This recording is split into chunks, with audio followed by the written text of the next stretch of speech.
Where's his video?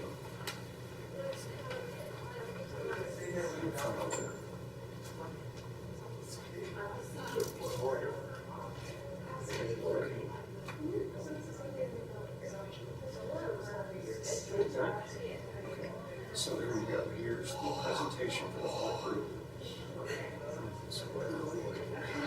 And so what there was LJ. we're going to go to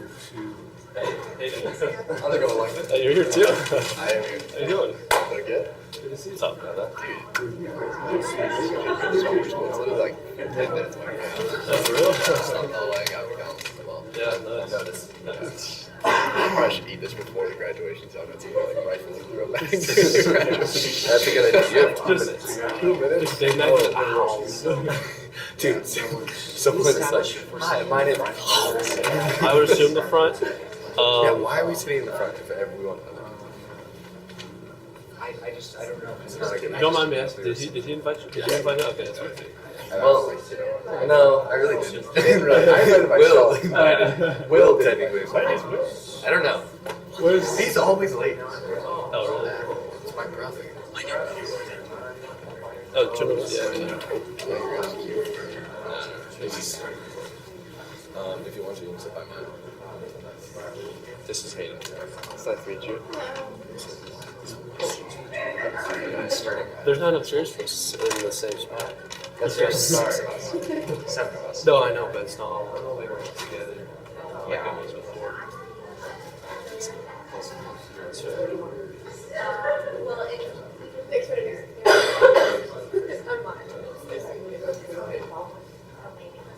This is the end of by the jacket.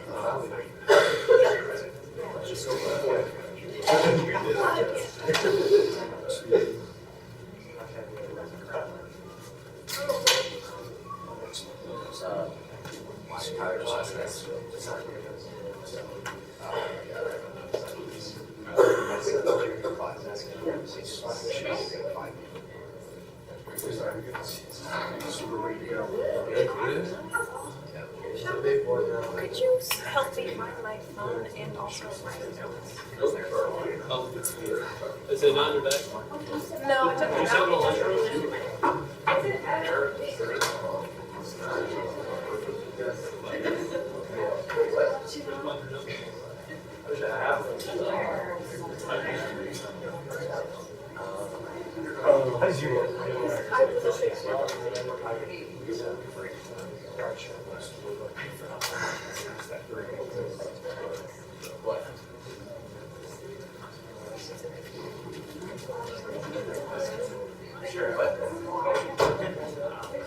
Sitting one behind the other.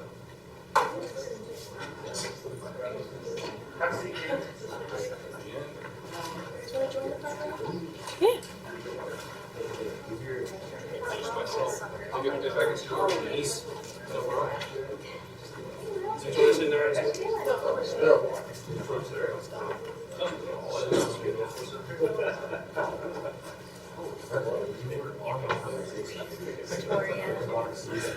Are you guys all gonna sit in the front? I can't. I was going to say one more. I think you're trying to Yeah, you can sit. That's fine. Yeah.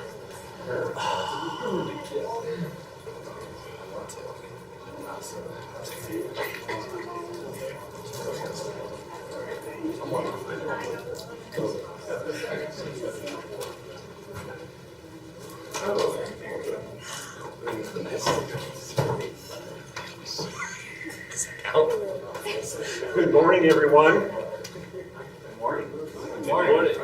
Welcome to graduation day. Some of you are more excited about this than others. I think the most excited people are in the front row. I said that here then? Yep.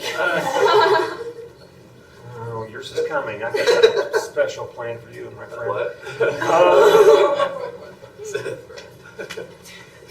Just so you know, my name's Tom Dillo. I have the privilege of working with these wonderful people and sort of as their director of programming. So today, just to let you know, a bit of housekeeping, there are bathrooms on your way to the Student Center. There's also one in this front office area. Those are occupied, so you can go there as well. We have refreshments and everything on the back table. Please feel free to take whatever you want there, whenever you want, that's fine. First of all, I'd like to recognize who are facilitators that have come here, okay? Would you guys stand up real quick? Mr. Osborne, these guys give up their professional time. Mr. Lance, thank you. As well as our own staff, Susan and Brian, have worked at giving their time to teach. All of them have other professions as well, but they take out of their time to come teach. So thank you guys very much for being here.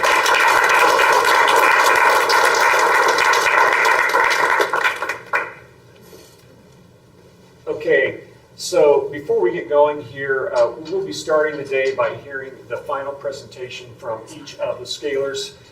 And they will be going over what has happened the last 2 years since they started here. Some very good presentations on your way. I've seen parts of them already.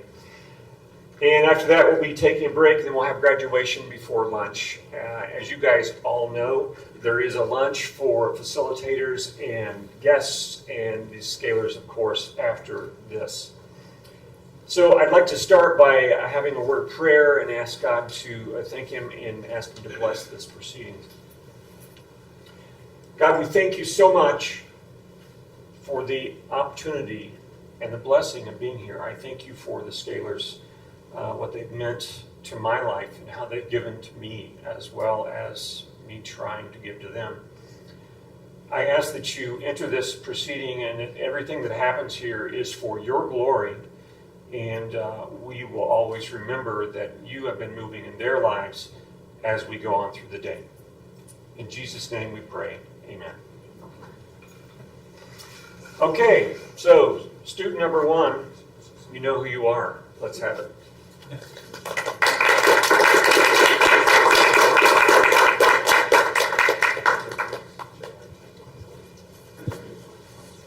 All right. Hello, everyone. My name is Noah Bales, and I'm graduating today.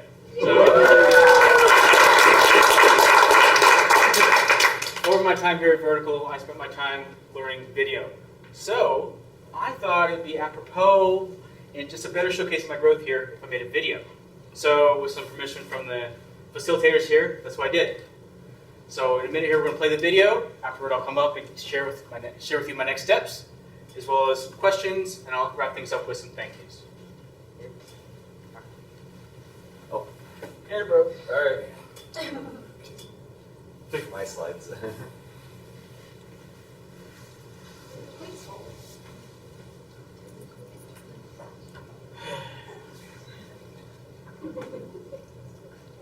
So I'll set up a minute ago.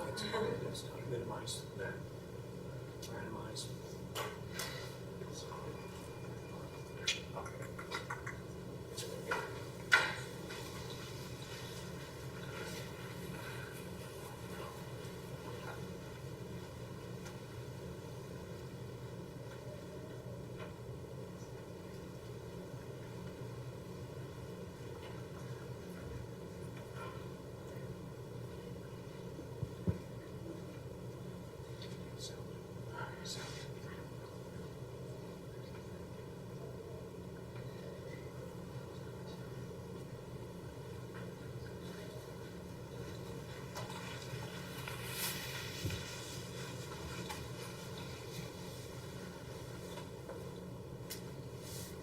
One thing we don't teach them is audio video production.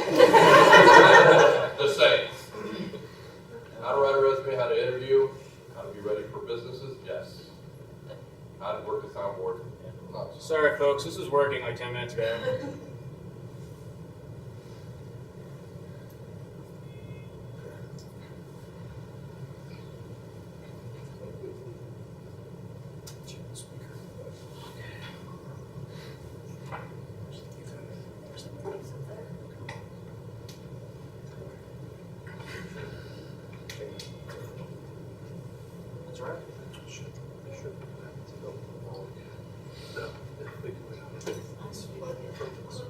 That's right.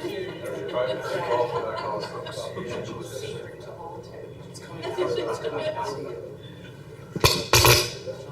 we go.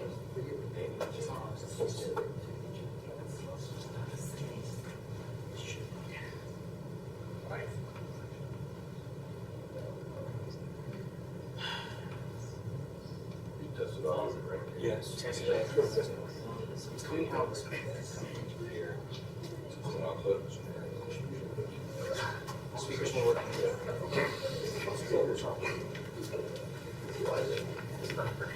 Okay, so while they're working on the AV, my name is Brian Wheeler.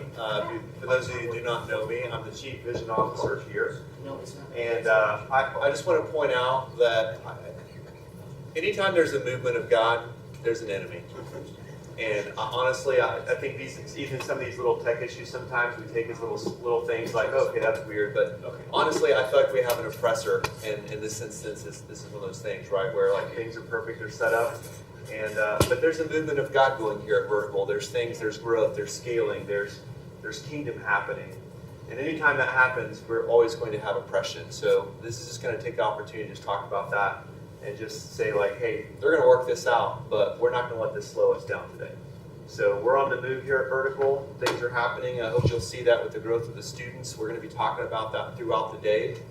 And so if you have questions over lunch, I'll be around because we're talking about the new things that are occurring too. So you'll see back in the corner our blueprint for the new space that we'll be moving into in the fall. So that's exciting.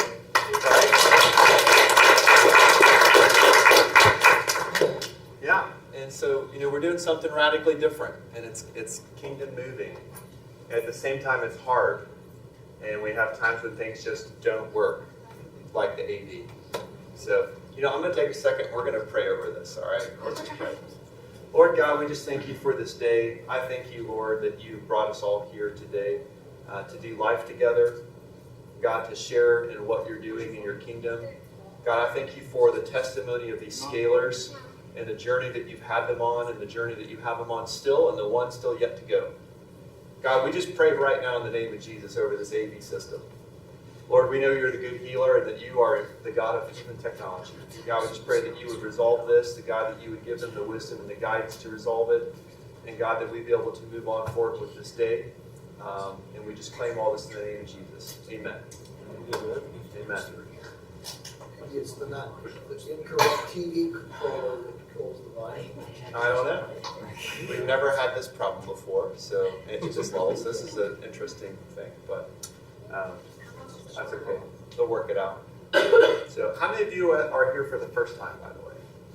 Any newbies? Okay, I've got a few of you. Awesome. I love it. Well, I'm going to take the moment, just again, since we can sit here awkwardly, but I'll just take this moment and opportunity. So most of the time when people ask me what is vertical immersive, my favorite way to express it these days is to say it's the opposite of college. And it's a good thing. Because college, for those of us that went there, it's a top-down approach, meaning they teach the hard skills, and that's where the focal point is. They teach you how to knowledge bases and how to do like certain types of skill work, right? And that's what almost all college is. It's a very skills-based work. And so what we do is actually we teach foundations from the bottom up. We teach discipleship, how to become a disciple and then make disciples. We teach leadership development skills. These are the type of skill sets that normally any person doesn't get until their 30s or 40s if they're blessed to be in a C-suite environment and some companies providing them that level of training and education. But leadership development is actually a very necessary skill for people to succeed in life, to thrive, to grow, to nurture a company or a nonprofit or a ministry. So from our perspective, it's something that needs to be taught from the very beginning. And it needs to be poured into to develop the leaders of tomorrow. It has to be intentional. The third thing we do is we pour in soft skills. So on average, I would say on a weekly basis, when I'm talking to people that encounter one of our students, one of the very first things they say to us, they lean a little bit and they go, now how was that person again? And what they're implying is that they know that they're talking to someone that has a high level of soft skill maturity that can meet them eye to eye and talk very succinct and understands what they're trying to communicate. And quite frankly, this generation doesn't naturally have that. And a lot of that has to do with the many reasons, like the amount of time we spend on our phones, us adults included, right? But because of that, we pour into those soft skill training so that our students come across professional. They can communicate a story very, very well, whether they're communicating for themselves and they're self-advocating, whether they're advocating for the company that they're working for, or the ministry, the nonprofit, or whether they're just giving a testimony to God's goodness and who Jesus is. Because every one of you has a story. when you have a story to tell about God in your life and what He has done in your life, right? And there's a story of the before Christ moment, and there's a story of after Christ moment. There's a story of, here's how God's been redeeming me. And then I know He can do this in you. And that's a story that everyone has to tell. It's a great story, and it's the transformation of life. So we want our stories to be great communicators. We want our students to know how to effectively work with people and influence for the kingdom of God. And then finally, last but yet not least, is the hard skills training. So we do have traditional classes, but even those are different because they're Socratically taught. Meaning that we don't expect them to come into class and sit in a lecture hall for 2 hours. How many of you had lecture halls when you were in college? Right, like that was me. And my goodness, I was bored out of my mind. It was something I had to endure, right? And for those of you that love lectures, good for you, right? But for the rest of us, we needed something better. And it just didn't seem like the college model was going to change anytime soon. It was just more of the same. And matter of fact, I would say it's eroded from what it used to be. There used to be some prestige with college and the certificate of graduation, but then it's become just a thing that everyone does. And now it's even where a lot of the employers, a lot of my friends, I'm an entrepreneur, so I hang around with entrepreneurs.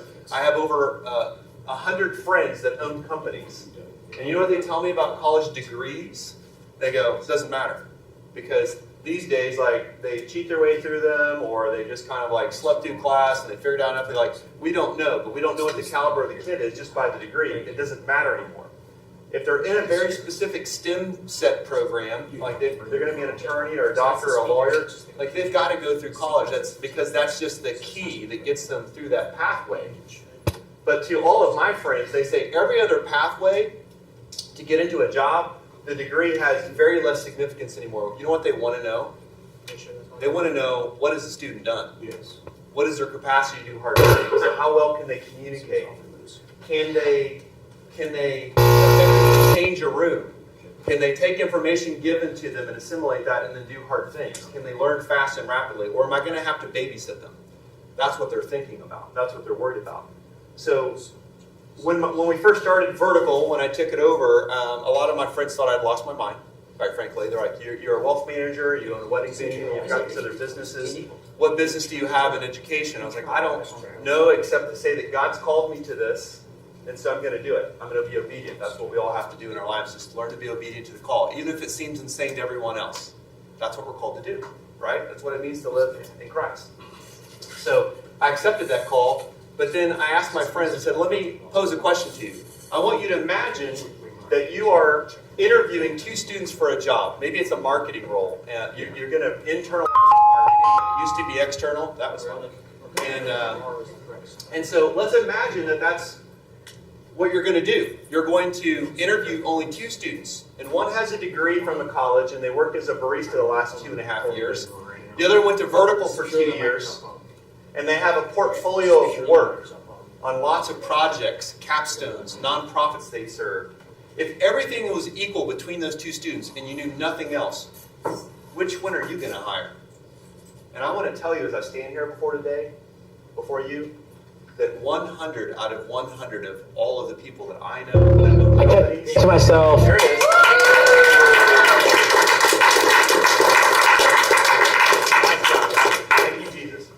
All of them said that they would hire the student with the portfolio of work and the character developed in Vertical over the college degree student. That's the confidence that I stand here in today, and it's not because of my effort, it's just because of who Jesus is and what He's doing here. It's because of the caliber of the facilitators He's bringing here. These are all facilitators that own companies, they work in real business, they are relevant today. Whereas, quite frankly, again, a lot of the colleges are like long tenured people that have been out of the industry and are not staying up on it. And I'm not bashing college. I'm really not trying to do that. What I'm just trying to tell you is that I do believe for most students today, there is a better way. And this is the better way.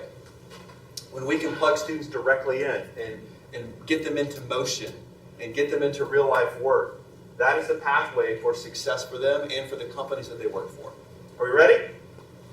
All right, thank you for letting me make my pitch.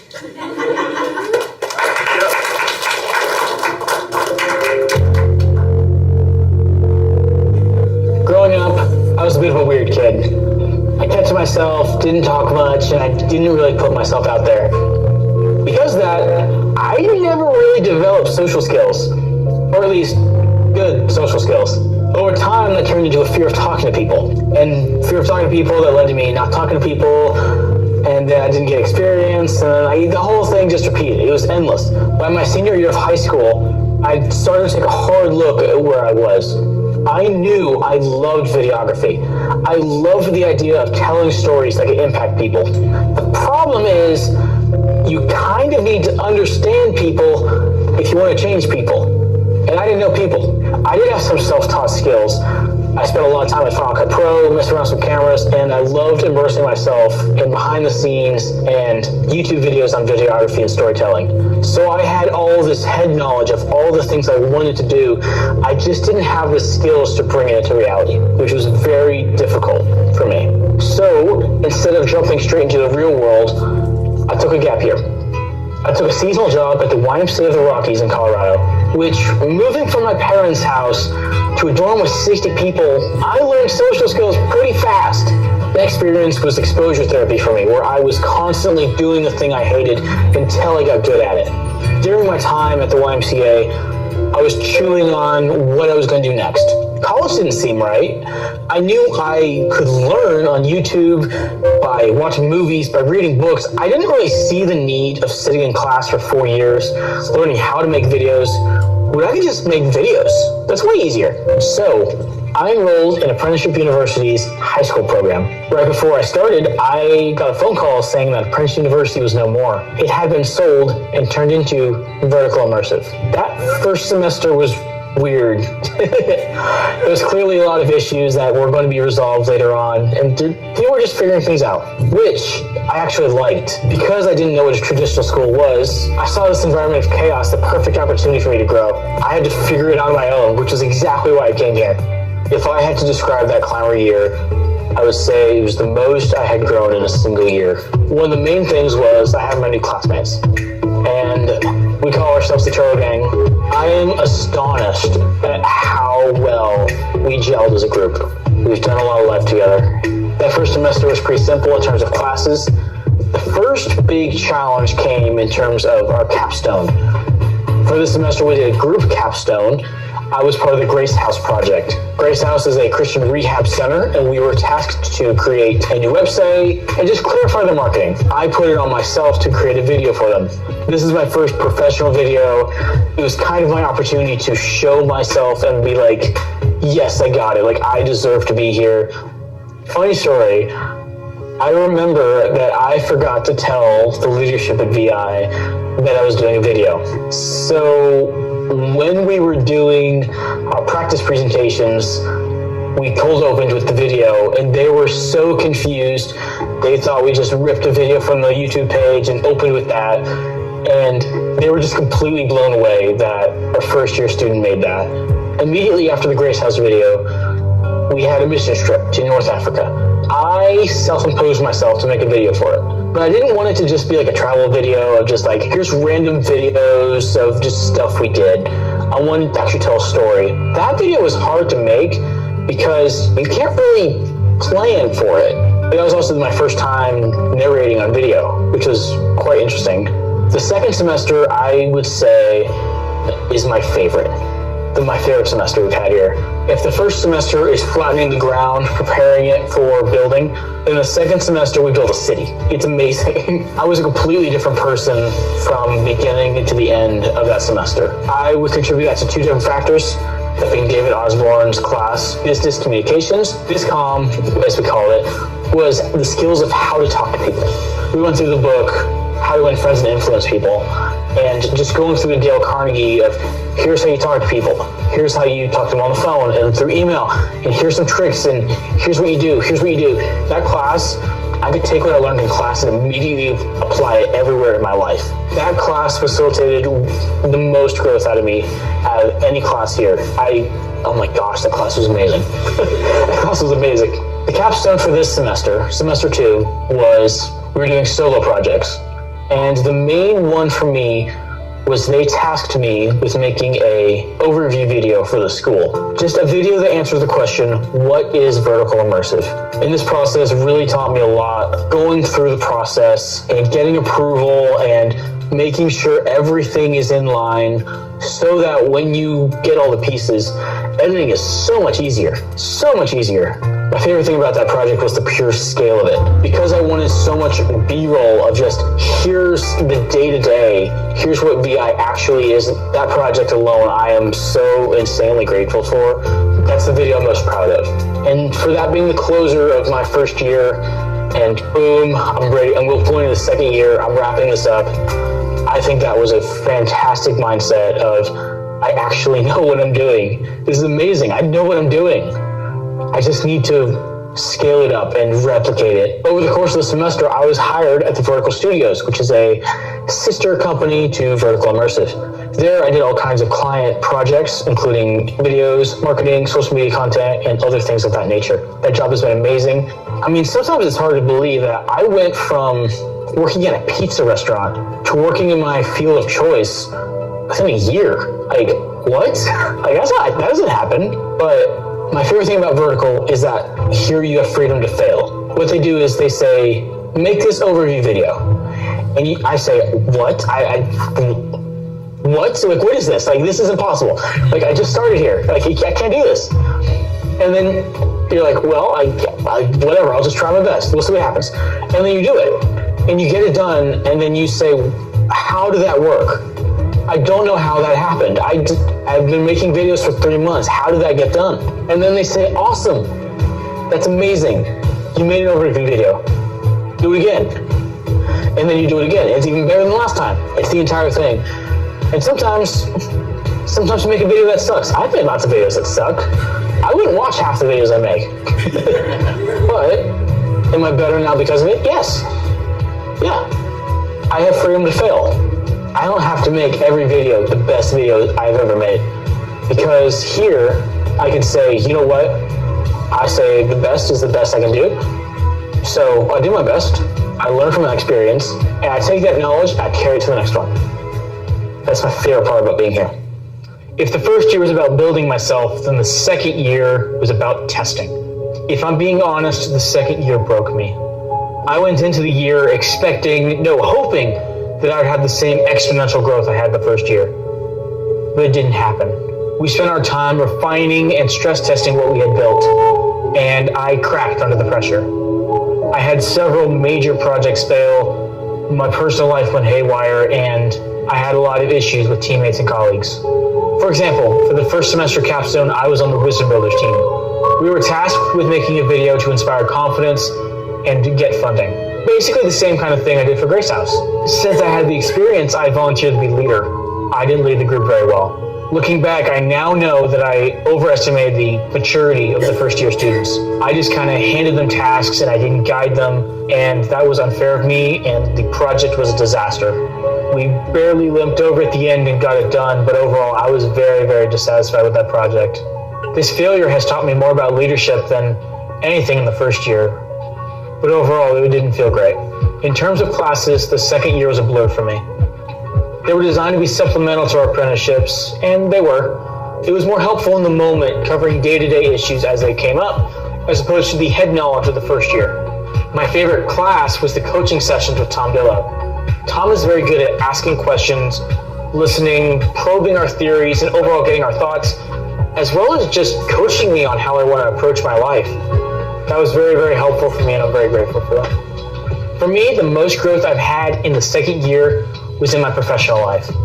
In September, I started a new job at Secret Weapon Media, where I edited live streams for several YouTubers.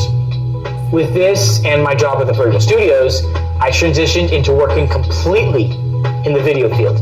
I've worked on a wide variety of projects with all kinds of awesome people. I filmed video at the State House. I edited video on a national political level. And I have hundreds of thousands of views across hundreds of videos on YouTube. Sometimes I can't believe the opportunities I've had here. Speaking of opportunity, I would love to take this opportunity to give you a word from our sponsor.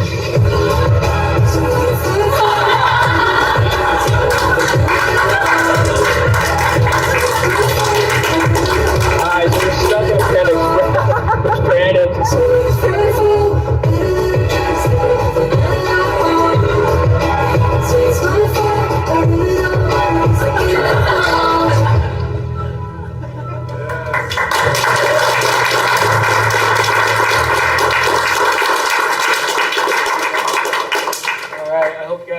as much as I enjoyed making that. So that was my story up until now. What am I doing next? Well, currently both my apprenticeships, that being Secret Weapon Media and the Berkeley Studios, have expressed interest with working with me post-graduation. I am currently waiting on official offers, but I'm hoping I could do a mix of both or something along those lines. Long term, I plan on honing my video skills and breaking into the film industry. So that's my story up until now. I set aside some time for questions. Maybe do I still have time for questions? All right. Who's the first question? It doesn't matter at this point. It doesn't matter. Who's got the first question? All right. Anyone got the first question? You, sir. What was the political event you worked on?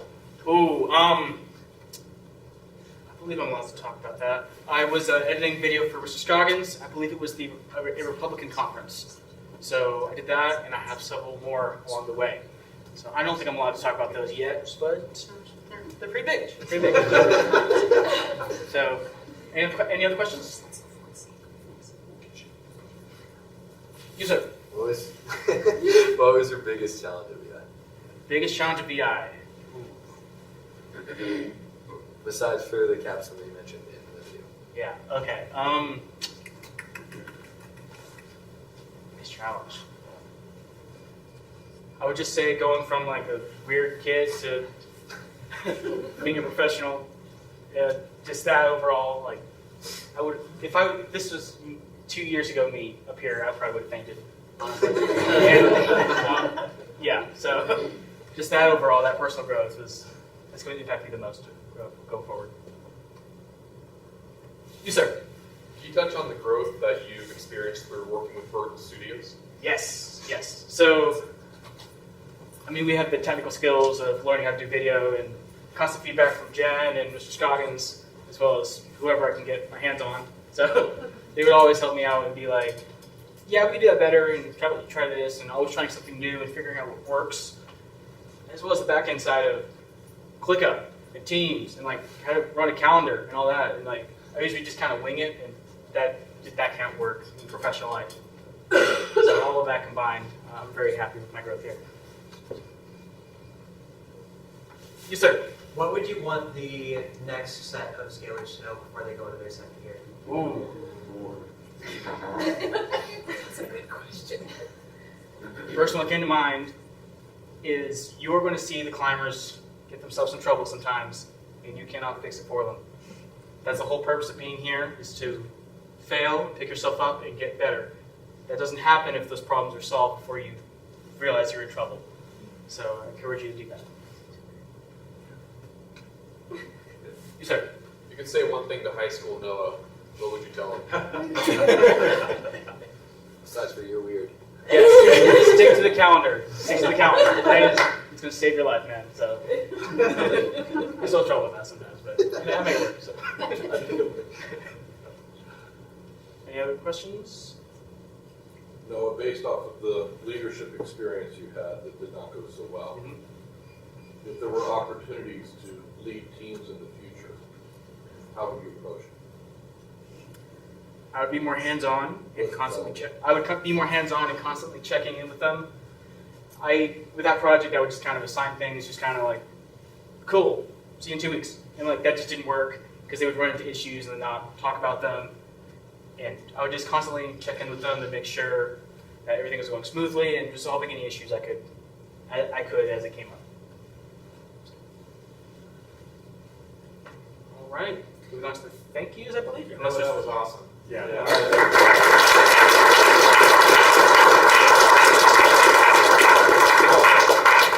Action benefit, what's the last thing you want everybody to remember as you're walking off the stage?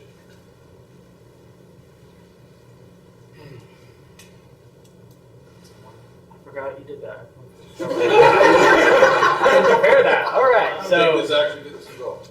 All right, for action benefit, I hope that everyone here knows how important small growth is and how much it adds up over time.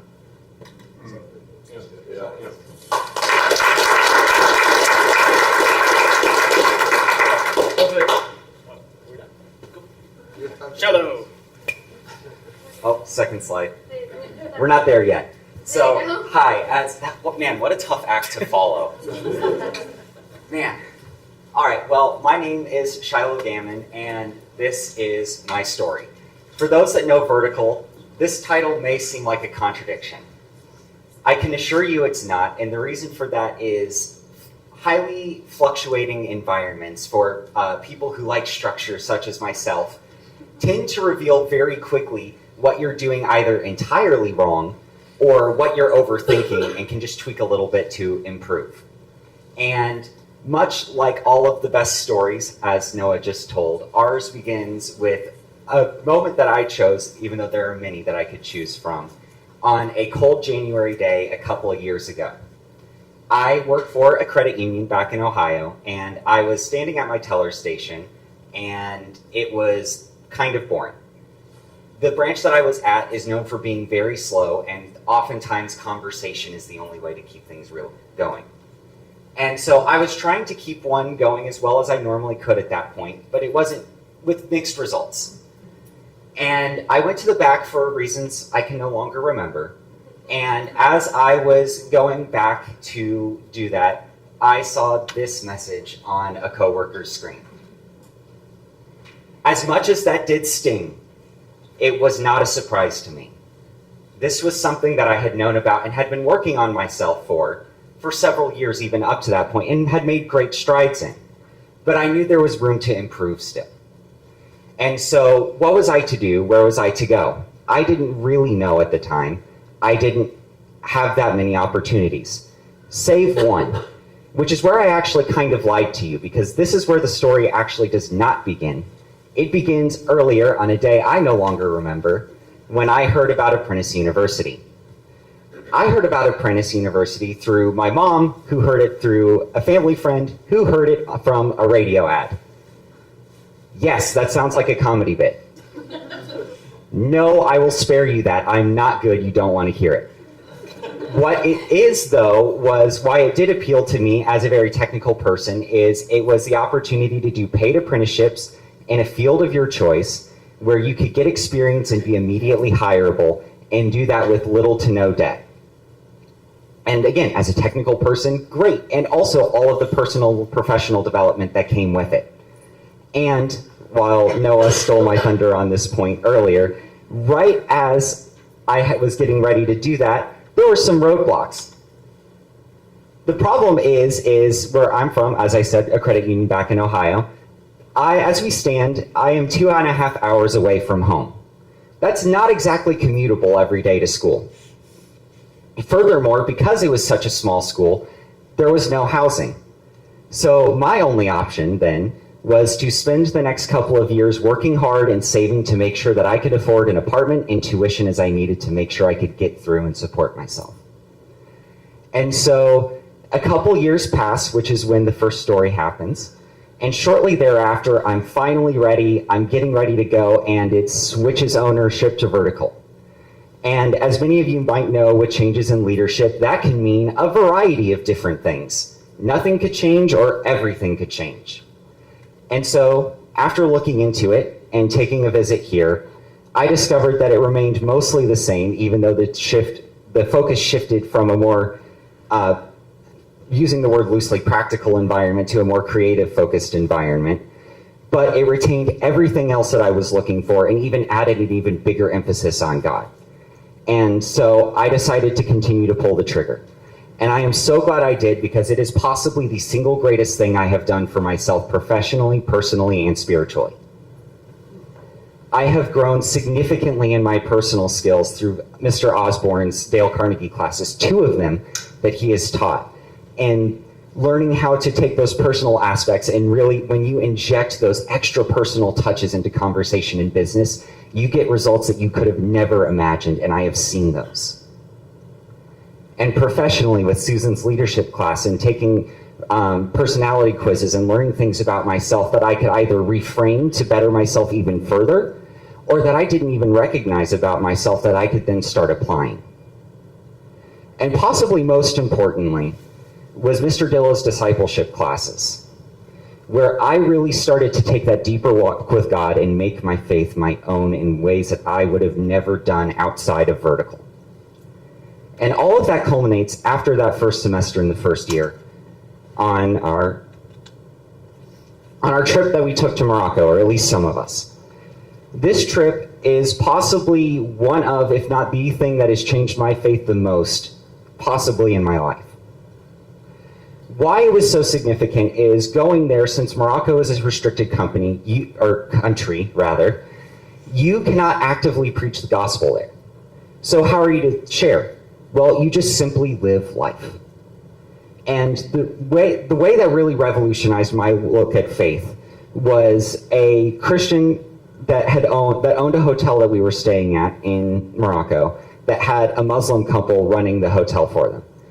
This Muslim couple was so unlike other Muslim couples or owners of a business that it was hard to look at them as Muslim at times. They seemed almost like brothers and sisters in Christ.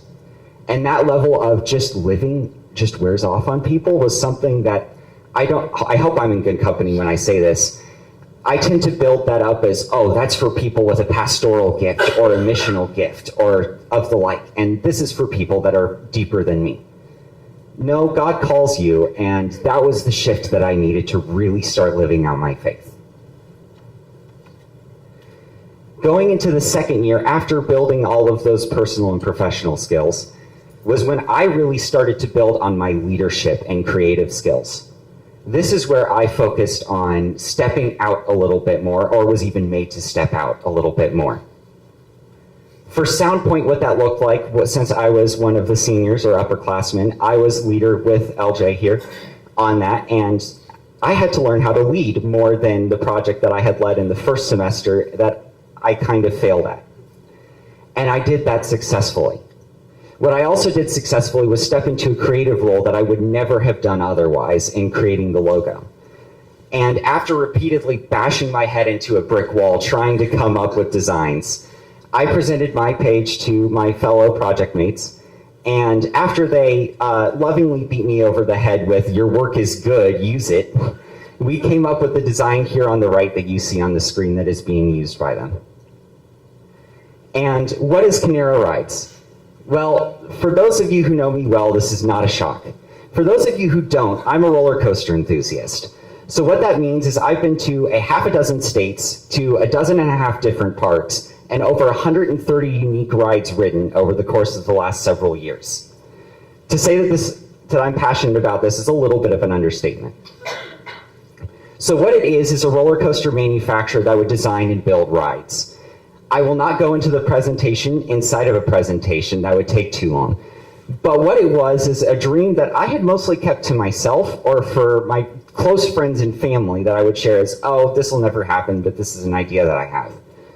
Well, one of our capstones was to take that and make it a business.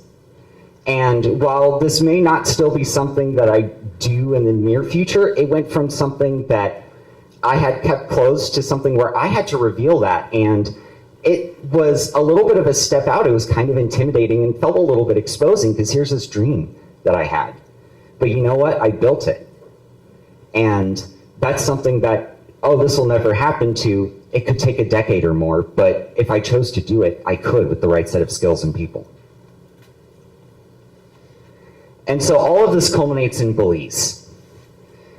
Belize was possibly, I think, the most vertical trip that we have done ever. What Belize was going to a foreign country where we had to present all of the skills that we had been learning for either just a few months or just a little over a year. And how do you condense that knowledge into 3 days over 2-hour sessions? How do you do that? We had to take scalers and climbers, all of our skills in project management, creativity, in leadership, in refining, and do all of that to create these presentations that we could create those, share that with those local business people and make it worth their time. And you know what? We did it. And we did it through a translator. Through challenges we didn't even anticipate. And I connected with a businessman there on a deeper spiritual level than I think I've connected with most people here in the States.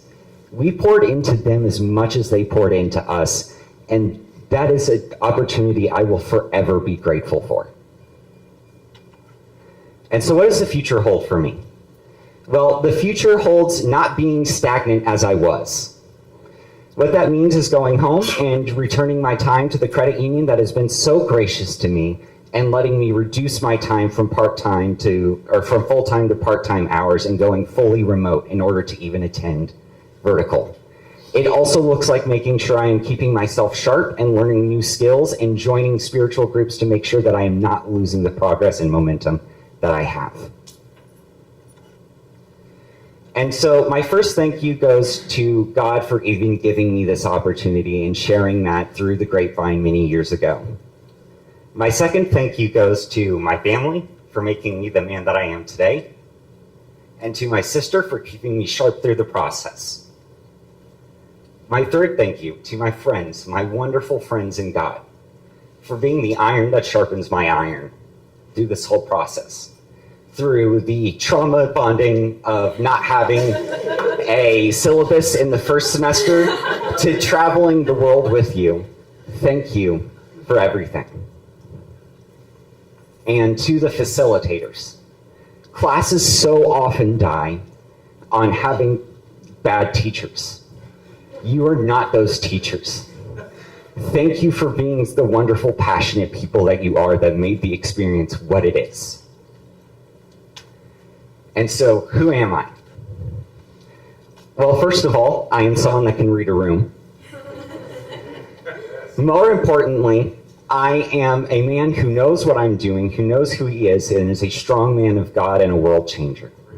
I have a family that will support me and friends that will have my back, and I will have the opportunity to pursue whatever I want, even if I don't have the skills, because I know how to pursue it.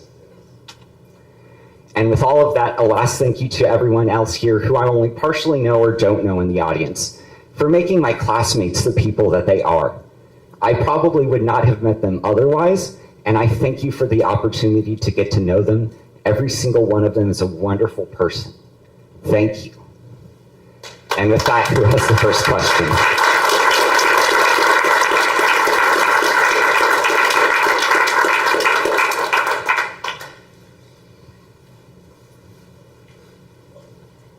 What's your piece of advice to 17-year-old Shiloh?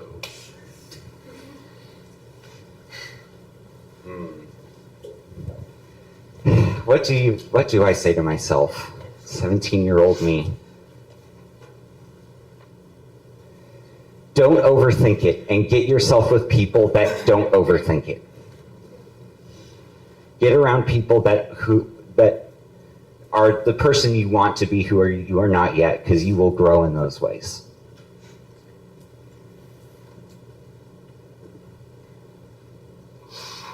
What's your next roller coaster? Oh boy.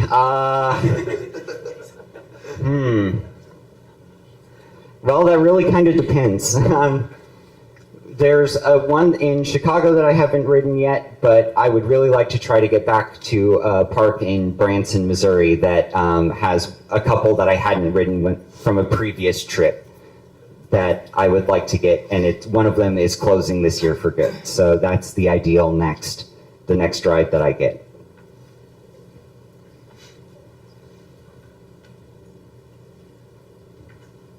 Yes? What's your next stretch assignment for yourself? Getting active, getting fit again. Being a desk jockey, I've noticed that over the last couple of years. So my next stretch assignment is getting myself physically active again so that I don't, well, I'm not weak. I have noticed that I'm getting more tired in things than I should be. So making sure that I'm staying fit. But I would say more importantly, making sure that I'm finding and creating time to get part of those spiritual groups back home when I return to Ohio so that I don't lose the progress that I've made so far.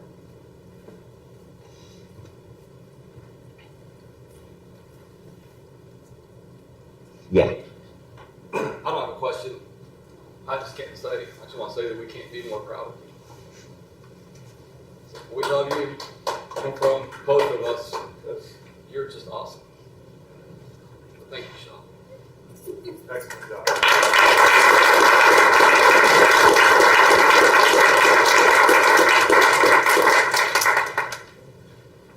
Showtime? Good luck.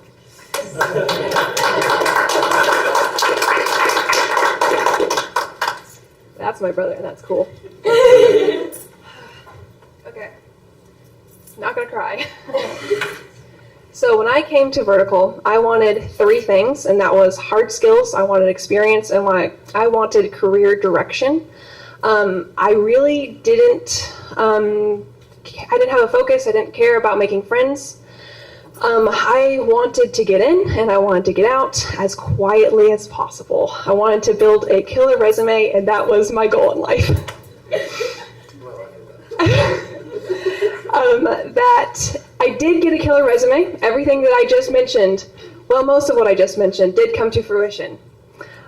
I got more than I bargained for. I stand here today in front of you. I am a leader, and I am leaving an impact. My name is Kaya Gammon, and this is my presentation that I'm not going to cry through. So my first individual project by myself was trying to figure out project management. So the second semester, I was trying to figure out where I was going. Like I said, I wanted those hard skills. So I was really looking into project management because I had a lot about organization and structure and leading people, and I thought all of those things were really cool, and so I wanted to look into that. And so I talked with the executives here, and the first thing that they were saying was like, this is awesome. Your first project, we want you to put together, we want you to find the project management software for the ecosystem, which what that means is kind of a crazy thing that I'm telling you. What they're saying is we have Vertical Life, which is the parent company over Vertical Immersive, Vertical Studios, and Vertical Wealth. It's a bunch of different companies, and there wasn't a software originally to have everything organized. So there was information a bunch of different places, and it just wasn't clear. And so they were wanting me to put together or to research a project management software that would refine, clarify, and bring clarity for the ecosystem. So this was my first time really dreaming big, because what they were asking me to do was to find a software that would have lasting impact for an ecosystem that I believed in. And as a 20-year-old, that's kind of a crazy thing to think about doing for myself. So for the first project, I just want to ask you guys, how many 20-year-olds do you know that can say that they have researched, they have implemented, they have onboarded staff with this program, with any program, and then have taught a class on this program? Because that's what I have done. That is what I have done today. So my next thing that I got to be a part of was Wayfinders, which is the discipleship course. Wayfinders was a big stretch for me too. I got to co-lead it with Langdon, and starting out, we both realized that this wasn't serving our class the way that we wanted it to serve them. And so we immediately got to trying to figure out what we can do to fix it, figuring out how we can better serve our class. And so we got in touch with Mr. Dillo, which I don't know where he went. There he is. Mr. Dillo had started this very long string of every single time after class, we would talk for hours about this course. We discussed and we strategized and we tried to figure out how to make it better, and this was something that is hugely impactful for me. So thank you, Mr. Dillo, for speaking into me. But a story that I think best explains something that I learned from Wayfinders was when one of the days we were talking to Mr. Dillo, and afterwards he ended up telling us some of his testimony and his heart of mentorship. And I had been coming to him like, how do you phrase questions? How do you explain things? How do you put together this program? And as I was hearing him tell his testimony and his heart showing to me, I was like, wow, there is so much at work here than just me trying to do my best. There is eternal impact. And this isn't about me at all. This is about the people that I'm trying to lead, that I'm trying to work with, and what their walk with Jesus and what their walk as a Christian is. And so that was a total tonal shift from just looking at how am I presenting myself, what are these things, these skills that I'm learning, to there's more at stake here than just me. So that moved into, it's got hard. There was a season where it wasn't easy. Now, up until this point, I've had a lot of fun with my friends, and all the classes were incredible. And then there was a time where, like I said, Wayfinders was hard and difficult before it got better. There was our classes weren't quite serving me the way that I wanted them to. My apprenticeship wasn't clear. Quite frankly, my personal life, I was having struggles in that too. And so that wasn't easy. And that was like 7 or 8 months of just hard. And for that long time, that will kind of suck the life out of you for a little bit. Trying to get back on my feet was a little bit of a challenge. But I want to say first, for Vertical, I recognize that we are the first full class that went through this program. We were the guinea pigs. So it wasn't going to be perfect all the time. It was perfect a lot of times, and we have a lot of really good memories. But it wasn't going to be perfect all the time. And I'm so thankful for the staff and the facilitators and our teachers who worked with us and who helped us grow through every single moment of this program. So when I got faced with this really hard time trying to figure out what is happening, what am I doing here, I had to come to the point of realizing there's more than one way to give up. You can leave a program, and that's one way to give up. But there's also the way of, I'm just going to coast from here on out. And I didn't want to do that. I hadn't done that from the start, and I refused to do that now. So, how did I get out of this slump? It was a lot because of my class. They are some of the most fun individuals that I've ever met, but they are also my best friends, and they kept me accountable, and we banded together. That was something that our class has always done, and we will always continue to do, is we band together, and we work through the problems together, and we support each other. So we compiled all the problems that we could think of. We found solutions that we thought might work, and for the problems that we couldn't solve ourselves, we presented it to the people who could. And then from there, we changed what we did have control of. And I started to see things move in my own life. And that is a huge blessing. I thank God for that. So we're surrounding yourself with people who grow you, and people who challenge you, and people who support you, people who have your back, and also people who have parts of you that you want to be. That is so important. So just trying to culminate this long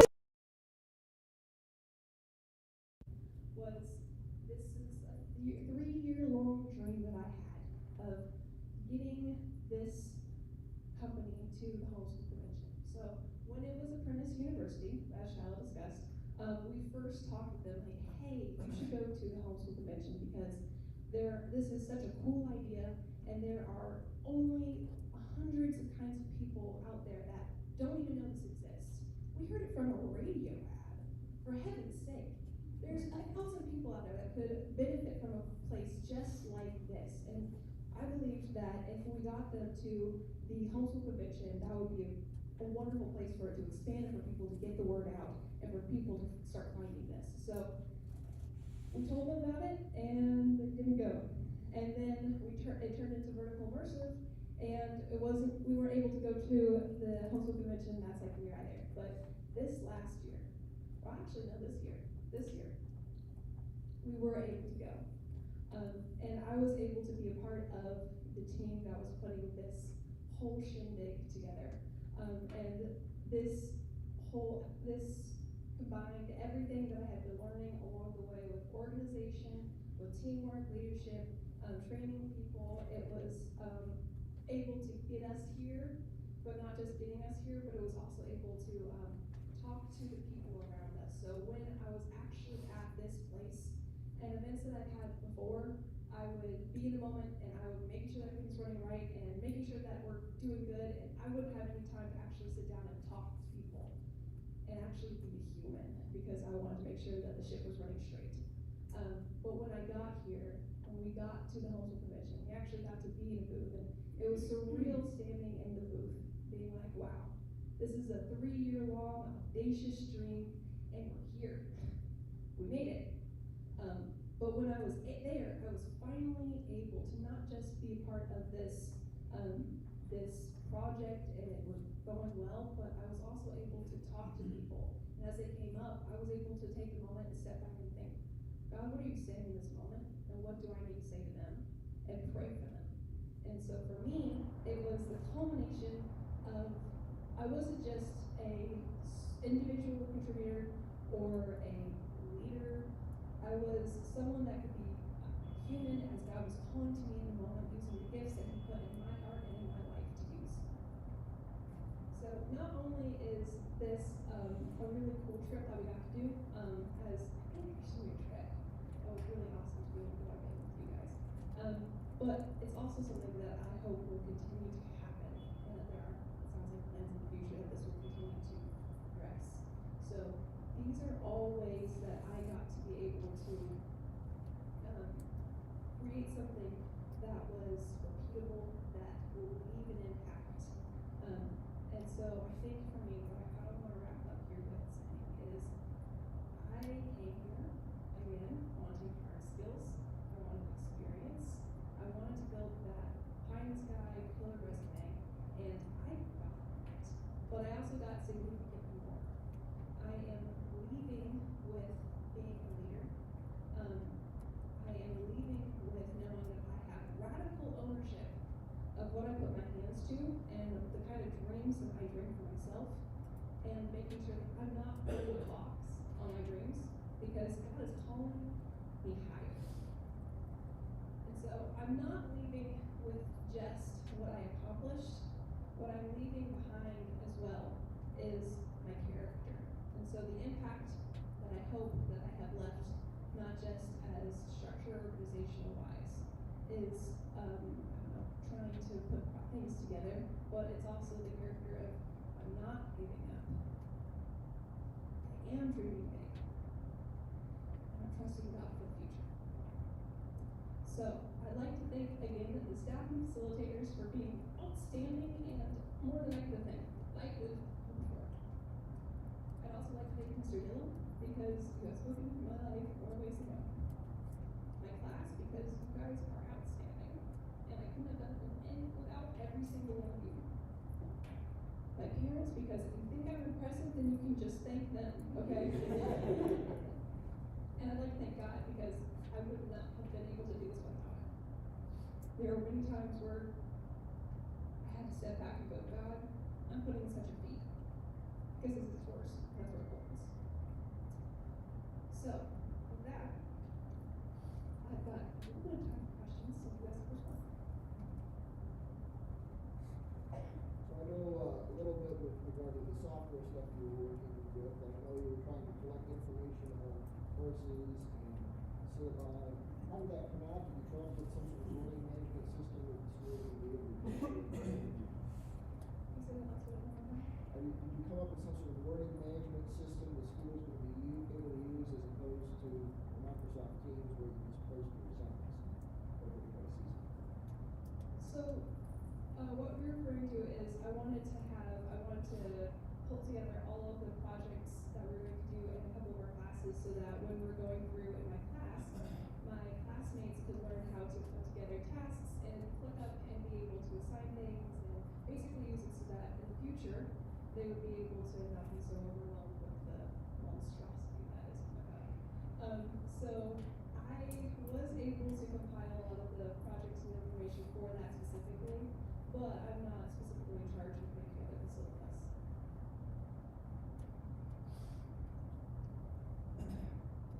So just to clarify, who was responsible completely for putting together everything for the homeschool convention trip, with every logistical component, every staff person, every student, everything? And what was that like? Specifically, it was me. I also had a group, I had a team that was alongside me. And I would say it was overwhelming for a while. But as things started to go into a lot of things, I got to really see it all come together. And I remember a couple moments along the way, oh my crap, we're actually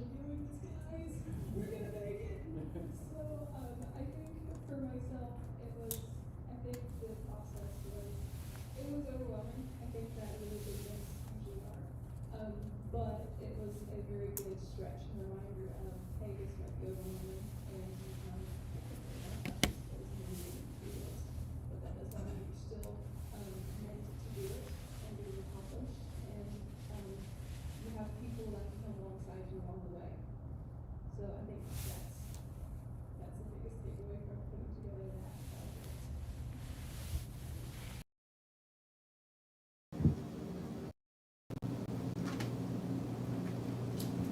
It was 2 years ago. I was looking up and I was shocked because I was staring at a room full of kids I didn't know and they didn't have name tags. So I'm using my Carnegie principle to try to remember names, and we get to you, Kaya. And I could see real quick how animated you were and how you were not afraid to speak up. And I thought, Kaya, she's got charisma. And that was the way I remembered your name. And you're very passionate about what you do. And everything you just talked about just now is about intentionality. I came here with a mission, I accomplished that mission, now I'm looking forward to the next mission. One of the things you're going to learn as you get out in the world is that you are so influential because of your personality and your passion. And you're going to have a lot of things that don't go the way you want them to. And the way you handle that will influence everybody else around you because you're a natural leader. What is the first thing that you will do when things don't go right?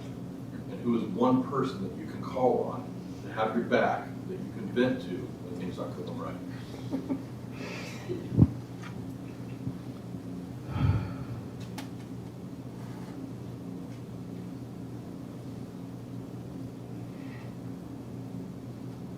When things don't go right, the first thing that I don't want to do is assign blame. And I think that's a trap that I've seen multiple times. And so for myself, it's more of a, okay, this thing happened, but this isn't the end, and we're not stuck here. And there are brighter days ahead, and if we work at this, it's gonna get better.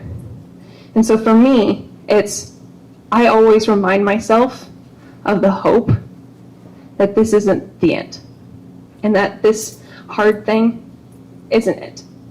And I will move forward to make it, I will move forward to make the problem become the solution. So for who I have, and I will most likely still continue to vent to, is my brother. There were a handful of days where I remember, especially at the beginning, not so much at the end, praise God, but especially at the beginning, where I was like, Shiloh, I don't know what I'm doing, everything's crazy, I'm completely over my head. And I would crawl into his room and just lie on his bed and just cry. And Shiloh would sit next to me, and he would like pat my shoulder. And he would be like, okay, you're gonna be fine, you're gonna be okay. And so if I also had to say somebody who taught me to look not just at this present moment, to look forward, it would be my brother.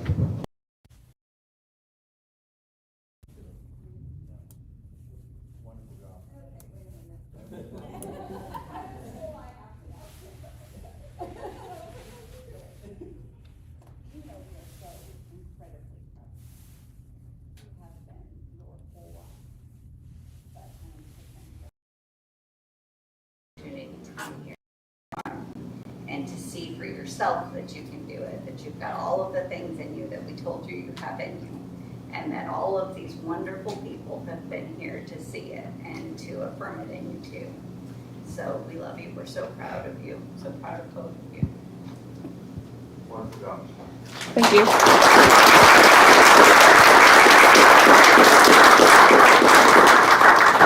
So to close, I'd like to say one more time, thank you so much for being here today.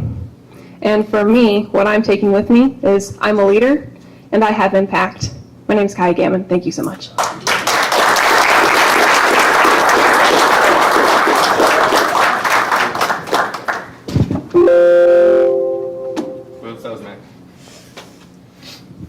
Goody, it's my turn. Kaya, for the past several times, I've presented after Sophia, and every time I say I don't want to follow that because she's an amazing presenter, I'm now realizing I don't want to follow any of my classmates. So yeah, that'll be fun. But if you will come alongside me and listen to my growth at VI, I would be very much appreciative. So, all right, it's PowerPoint, it's down. I'm used to Canva. Anyways, first off, thank you. My biggest thank you goes immediately to God. I am now more intentional than I ever will be. I have worked very hard on thanking God first for all of my opportunities, so that's what I want to start this presentation with. And also, thank you for being here. So, my beginning story, I originally planned to go into the high school program at VI. Unfortunately, I immediately got moved into the college cohort. And that was the first blessing I've ever received specifically at VI. The fall retreat was my first intro to some of my students, my fellow students, and I thought I was going to be bored out of my mind. I am very outgoing, I'm very fun, I like to have a lot of fun, I like to do stupid stuff, and going into this fall retreat, I was really scared because we have a very, very different personality class, and you have no idea. Like, I never thought I would get along with any of them, and I was very, very, very wrong on that one, thankfully. Now, I wasn't so uncomfortable because I had my brother who was previous in the school, and some of his friends that I'd been previously introduced to, so I wasn't completely out of the box. I was still with him, and I was like jiving with them, and so that helped me move into saying hi to some of my future fellow classmates, and so that was really nice. So when I first was walking in, I was very immature, I was very directionalist, and I was very emotionally avoidant. I was not very good with handling that. Thankfully, I grew in self-awareness, intentionality, and confidence. Those were my main points when I was first walking in. I immediately saw my growth on that one. What I found, workforce skills, leadership, and values growth. My main things that I learned was leadership, big time, sales, communication, marketing skills, and definitely developed public speaking. My time management was a huge one that I really needed to work on. A lot of the times I was just like, what am I going to do today? Let's do this. Don, you want to come? And that was pretty much it. I didn't really have a schedule. I didn't really have anything that was going on. I had work, and that pretty much summed it up. Otherwise, I like to have fun. So having to deal with a schedule, that was a big learning curve. Conflict resolution is one of the things that we thankfully didn't have to deal with too much here because we are such a good class together. We work well, and we all always get along. Most of the time, me and Lincoln fight sometimes. Kidding. Okay, mainly Kaya, actually. My point is, conflict resolution is something that I'm going to have to deal with a lot because on Wednesdays we got to travel out of VI and see other businesses, and I realized really quickly that I'm not going to be surrounded by people who have my same ideology, my same values, my same personality. I'm not going to be next to that at all times. So I really had to realize that I'm going to have to deal with conflict. I didn't like that as much as I thought I would. I'm like, okay, I'm good with conversation and conflict, I guess. But thank you, Mr. Osborne, who's back there now, he was over there, because he taught me that there was good conflict as well as bad conflict. And I actually remember conflict is not bad. It's only bad when one or two parties lose control of their emotions. Conflict is not bad, and that is what I've come to learn. Now, faith in life. Before I was coming in, I wasn't as godly as I really thought I was. I knew I was, and I always had a faith. I was always strong in faith. I never lacked that. I just don't think I discovered as much as I thought I could. Now, faith was really honestly just a routine. I would get up, I would read my Bible, I would do a devotional, and I would pray. All of that seems kind of like ordinary, right? That's what I thought too, and I didn't really like that. And it just became so routine that I didn't really think about it as much. Coming to VI, that didn't stay like it was, thankfully. I immediately got introduced to deep thinking. Whoa, it was really scary. Tom really challenged me. Last year, second semester, I was feeling really scared, to be honest, because he asked me one of the stupidest questions ever. He's like, what is it to care about righteousness? I'm like, what? Like, you care about them, right? Is that it? No, that is not it. I had to think about one word so much my brain hurt. Oh my gosh, I had to rephrase it so many times because I didn't understand the question, and somehow I grew from thinking about one word. It was unbelievable.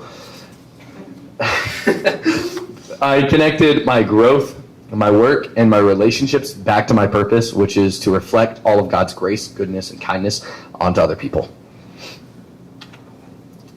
Ooh, this is a fun one. Now, my failure, big time. My defining growth. That's Langdon, by the way. My defining growth.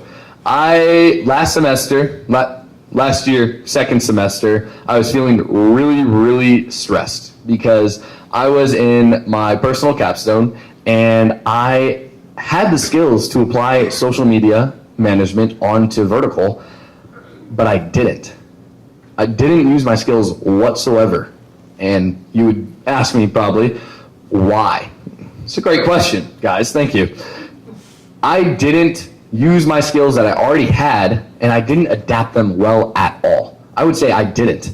A lot of my work that I had previously done had been more creative, and I had to turn it more into what VI is. I had to adapt my personality, my skills, and I had to adapt to their personality, what they wanted to relay to their customers, to their target market, and I did not do that well at all. So working with Jen, she was like, "LJ, don't do this." Okay, that you would think would be it. It wasn't. It would be, don't do this, got it. Don't do that, got it. Can I do this? No, got it. And it would go back and forth, back and forth, back and forth. The communication was so difficult on me because I had to update everything I did.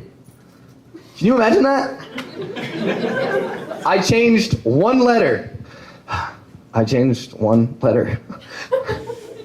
And that's really, I did not do well at that. I did not adapt well at all. And that was a big thing that I learned how to adapt my skills into different work, different types of work, and different creative styles. I learned so much from that failure, more than I would ever learn from success. Now, skip 2. No, I didn't. Okay. Prep for life. My short-term, where am I at? Excuse me, sorry. My coaching, one-on-one coaching, was with Tom, and this was in last semester of the second year. I was really just a little lost. And thank you, Tom, because your coaching sessions helped me clarify my goals and my direction.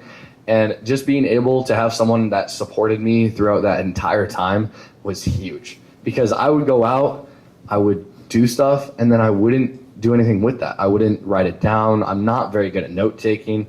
But with Tom, I would go back and I would meet with him personally, and we would walk through everything. I learned budgeting through that, timeline skills, and execution on habits. I know how to build habits now, but executing them was a little bit still hard.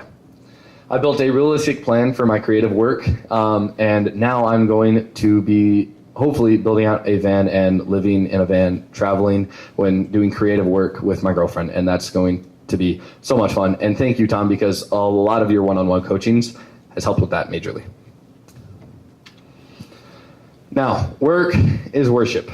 This is one thing that I've majorly learned from VI, because originally I just thought work is something that you did for money. It's not. We are created to create. Everything that we build reflects back to God. That is something that I've majorly learned here, and that is what I want to move into. And that moves me right into my long-term goal, but I'll go into that second. My short term is, like I mentioned a second ago, is to build an income stream with creative skills over the next year. I work towards building out a van with my girlfriend and traveling, doing creative work, especially like social media management. I'm currently working with Tom with his business, doing social media management there, and I cannot wait to start on that. I want my life to reflect God. So everything that I want to create, I want to go into that. My long-term goal is become more of a mirrored connection maker. And if you don't know what that means, good, that means I worded it right. Mirrored connection maker is my purpose statement, and what that means, what I think that means at least, is I want to shine like a mirror and reflect everything that I do, how I act, how I speak, and everything, how I treat people. I want that to reflect back to God, just like I mentioned earlier. All of His grace, His love, His kindness, I want to reflect that through the connections that I make. With that, thanks and honorable mentions. Thank you to my family. They supported me throughout my entire journey here, even when I didn't tell them I was doing anything. Like, they're like, "LJ, are you working on anything?" I'd be like, "What?" "Oh, yeah, by the way, I've been doing this, and this." I'm like, "Where's the update?" So I didn't update them a lot. I'm really, self-centered in that one. So I've gotten better at that. But thank you for all of the times that you supported me through not knowing. And I didn't know either. So thank you. Now, mentors and facilitators, technically. You guys have spoken to me so much. I have changed from the first year. When I came in, I was a little baby. Like, my classmates call me because I'm the youngest. They called me a baby throughout, I think, the first semester. Then it transferred to, monkey or something. I don't know. Anyways, thank you so much, because you guys have transferred my life into something that I'm actually proud of now. Specifically, Tom, you have affected my life so much. You have no idea how much you've spoken to my life, and I cannot wait to work with you. My friends, you guys challenged me, encouraged me, and supported me. All of the above. And sometimes in our classes, we had poems that we would have to write to be different. I don't know. It was a little challenging, but at the same time, I was decent at them. So what I did is I wrote a poem for all of you. But the fun thing is, they haven't read them yet. Neither have I. Kidding, I have. I wrote them. They don't know which one is for who, and I want you guys to... Kai, you definitely know yours. I want you guys to try and guess which one is yours, and I will obviously tell you in the questions if you need, but I hope you enjoy. So I need the button, though. We walked into strangers, or something close to that, 7 different stories, no clear path. Didn't know then what we'd become, just showing up, getting things done. But somehow, between the laughs and the late nights, the jokes, the talks, the random highlights, we built something real without even a plan. More than a class, more like a band. You brought the light, a steady warmth, never forced or bright, caring in ways that people feel, the kind of presence that's simple but real. And when you stepped up, you found your voice. You didn't just speak, you made a choice. You, steady and strong and true, always showing up the way you do. Reliable isn't loud or bold, but it's the kind of trait that never gets old. You made an impact more than you know, through simple things that don't always show. You showed what it means to chase something fully and to keep it clean. Driven, focused, and always prepared. The one with words who genuinely cared. If someone was lost, you helped them see, spoke with clarity and honesty. And when you presented, let's be real, going next was not ideal. You, quiet grind, head down, locked in. Not chasing attention, just choosing discipline. Calm on the surface, focused inside. Letting your work be the thing that defines. No shortcuts taken, no need to prove. Just steady steps and constant moves. You balanced it all. The laughs, the heart, both big and small. 1 second goofy, the next sincere. Bringing the kind of joy people feel. You cared for everyone, made that clear. And that laugh, we could hear it from here. Like a race car flying, loud and free, no chance of quiet when you're coming near. You, my friend, you carried the sound.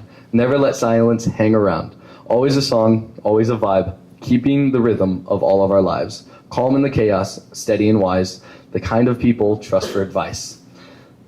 Kind of voice people trust for advice, sorry. 3 hours of lifting, barely a set, still one of the best memories yet. And Super Smash Bros. Nights, there was no skill, but a bunch of hype. Not only that, but the hope to kill on a spike. And somehow, it all just came together. Different people, one time, one tether. Not perfect, not planned, not clean or neat, but in a way that can't repeat. So here's the moments we didn't expect. The growth, the change, the quiet respect. From who we were to who we would become, 7 different paths, but somehow one.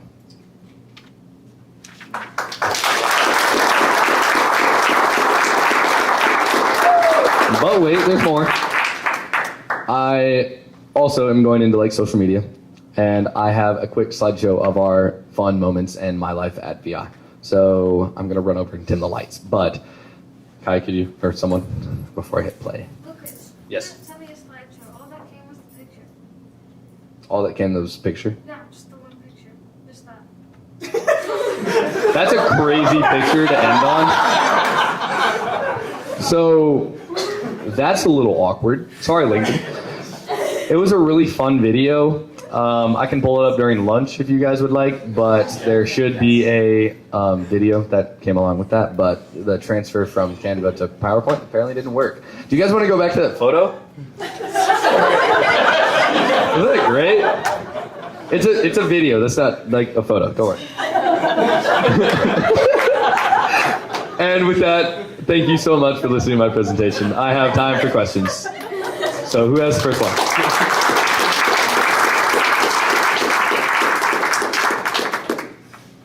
Are you going to tell us the order of the poems? Oh, yes. That is fine. Would you guys like to guess? Can I guess? Yeah. Can you go through them again? Oh, brother. No, you don't have to read them again. Just like I got you. Show them. I got you. That's the wrong one. There you go. That wasn't me. That's the first one. Yeah, the first one is just. Is this one me? Yes. Okay. Who's next? And then Shiloh. Yes. Shiloh. Shiloh. I gotta double check on this one. There we go. Yeah. Noah. Mm-mm. Oh no, that's Sophia. That's the one about the. That's Sophia. Yep. Yeah. Okay. I was skimming it. That's gotta be Noah. That is Noah. Yeah, that one's.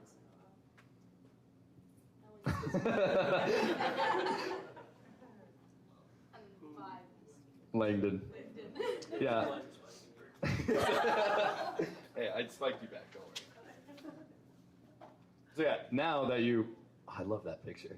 Now that you went through the poems, do you guys have any actual questions about other things? Yes. Did we hear that your dream is to live in a van down by the river?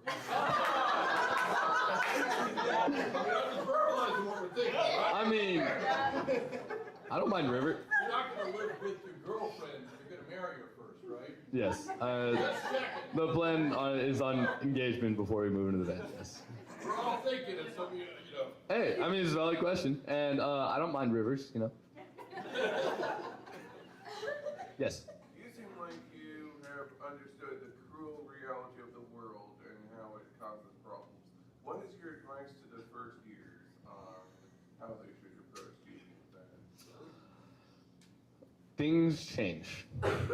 Big time. The world shifts. People have different ideologies, different values.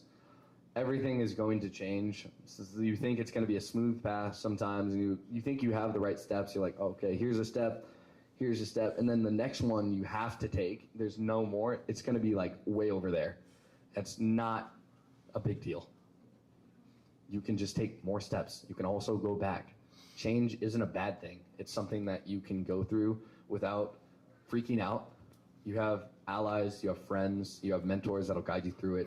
Use them and rely on them. Yes? Yeah, so yes, that social media is a struggle, but I want to say I really appreciated your attitude through the whole thing. Like, you always showed up. I had endless nitpicky chambers because that's my job, is to like make sure that you're getting the experience you get in real world. But I honestly appreciated your attitude through all of it and was really super impressed that you kept showing up to get my feedback and never complained about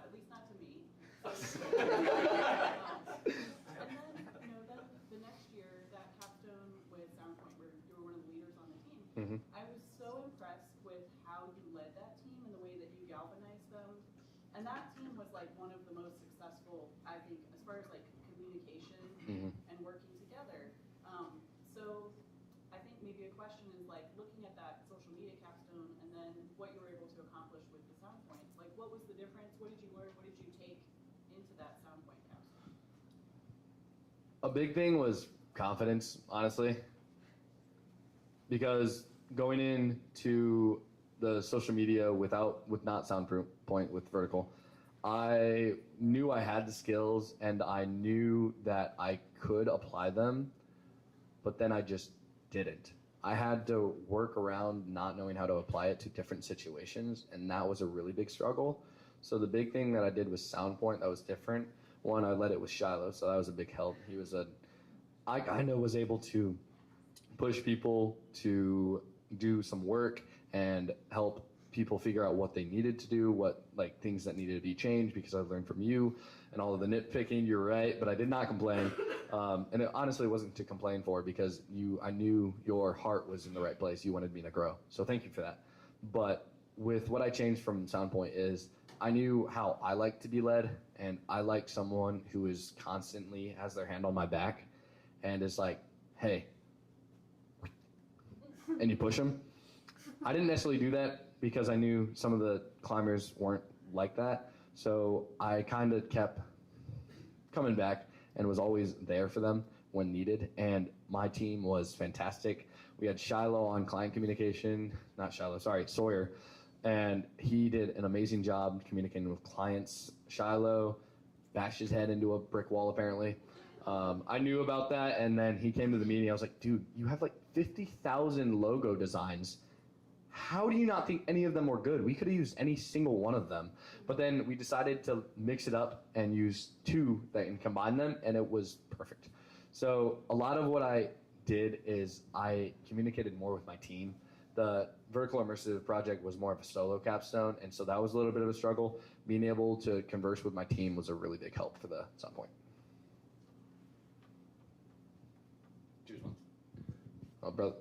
I'll Yeah. say from my limited time with you in these last couple of months, and especially in Belize, I think you of all people have found the one word of identity. Could you speak to what was your identity before Vertical, and now that you are graduating, what is your new identity, and how did you come to that? Yeah. That's a question. Well, when I was first coming in, I was only 17, so I didn't really know much about the world at all. My entire plan was to play professional soccer right out of high school, and with a ton of injuries that unfortunately did not happen. But again, change is not a bad thing. And I had faith through it the whole time, and I knew God had a plan for me. So I went to VI, and again, greatest blessing ever. I changed so much when I was there and lost soccer. I was so broken. Like, I didn't have an identity in sports or in my athletic ability anymore. And moving to VI has helped me understand that there's more that I have to offer. I'm a leader. I never knew I'd say that. I am. I always knew it. I just didn't know how to step into it. And here Brian's like, yes. I'm also, I know my emotions. I used to not at all. I was completely closed off. And that was a shock. It's good to feel not heartless. It's really nice. So I know that I'm a leader. I care for others, and I'm a godly man.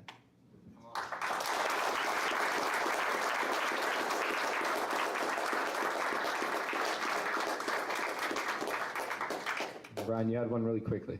That was the question. Oh, okay, cool. Yeah, great job. You up? Thank you.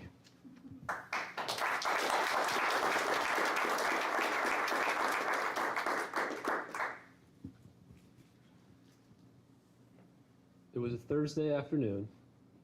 I had just sat down, and I was disappointed. So I was in an apprenticeship over the summer last year. I just got out of a review meeting, And as you might tell from what I just said, it did not go very well. The review meeting basically said that I was underperforming in almost every area that they were expecting, or at least I was not hitting their expectations. So what I did is I took all the information. I then moved on out of the apprenticeship. I took a few minutes, thought about and thought through everything that they just had told me and the information that they had just given me. And one thing you should know about me before I get into this, I'm a deep thinker. I think about a lot of things. And so what you say to me is going to go through, and I will apply it if it means something. And so since 3 superiors of mine, or at least 3 people who were grading me based on this experience, I all looked up to them, and all of their information that they had given me had meant something, because they had done this for years. This is something I was new to, and so this information was important. So what I did is, what I would have done probably before coming to VI and through this experience is I probably would have just taken that information. I probably would have thought about it, but I wouldn't have done anything with it. I would have been, wow, what did I just do? This was a terrible experience. And I probably would have just left it there. I would have finished the apprenticeship because I'm not a quitter, but I would not have done it in the best way after receiving all this feedback. But what I did instead is I took that information, I applied it, and then I made my apprenticeship the best it could be based on everything I did. And so what I learned, before that, I went on, I finished my apprenticeship, and my mentor, Tom, he came up to me after it was over, and before the school year had started, he said, "You had good integrity throughout the rest of your apprenticeship, but especially in that meeting. And what I learned is that if you choose your words carefully and wisely, you gain respect not only for yourself, but from other people." So, hello everyone, my name is Langdon Miller, and this is a brief overview of my time at Vertical Immersive. A little bit about me before I get into this is, so as I said, I'm a thinker. I'm great at connecting with people. And so connecting with my class was not a very hard thing for me to do, but I was very quiet. I wasn't very good in group dynamics, but I'm really good with one-on-one. So I would slowly get to know everybody with one-on-one conversations, mostly with LJ, at the beginning, where we would tease each other, play Super Smash Bros. He was better at me most of the time, up until recently, but we were very competitive. And so that's where it all kind of started with meeting my class. And the rest of these stories I'm about to share with you, these were all just a few of the major experiences that I had here, but they're not all of the defining ones. These are ones where they all highlight something about character growth, because this is what's important to me. This is also not just a learning environment. This is part of the growth that you go through when coming here. And I want to make sure that this is highlighted and expressed through this presentation. So, the capstone project. So this was second year, first semester capstone project. So the one we had back in December. This capstone project was in groups. It was a mixture of scalers and climbers. And so part of our group capstone is we did a project for Vertical Life, which if you don't know what that is, it's kind of like the mother company of all the different little vertical companies. And so what we were tasked to do was make a website, but we're overachievers. So we went and decided, yes, we made a fantastic website with multiple pages, all the information you could ask for in a clear way.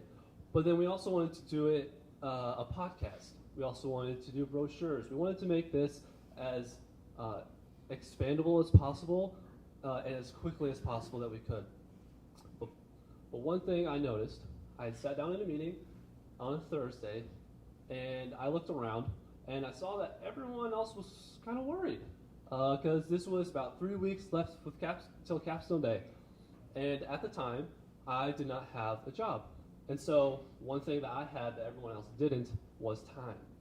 So I noticed, I looked around the room, I saw that everyone else was pretty worried about what was going on. And so I said, hey, listen, I have some extra time. I know I've got a lot of projects that I'm working on. let me do at least 1 or 2 for you guys, so that way I can relieve some of the stress, and that way you can perform the best you can in every area, because that is important to all of us. So by extending that time, I took on 2. They were small projects, and they were not something that I was super familiar with, but it helped my classmates and my teammates and my partners in this project do the best that they could, and then I also did the best I could, and yes, I asked questions when I needed. By doing that, what I probably would have done before coming to Vertical is, yes, I may have noticed, I would have noticed that the people were stressed, but I would have been selfish with my time.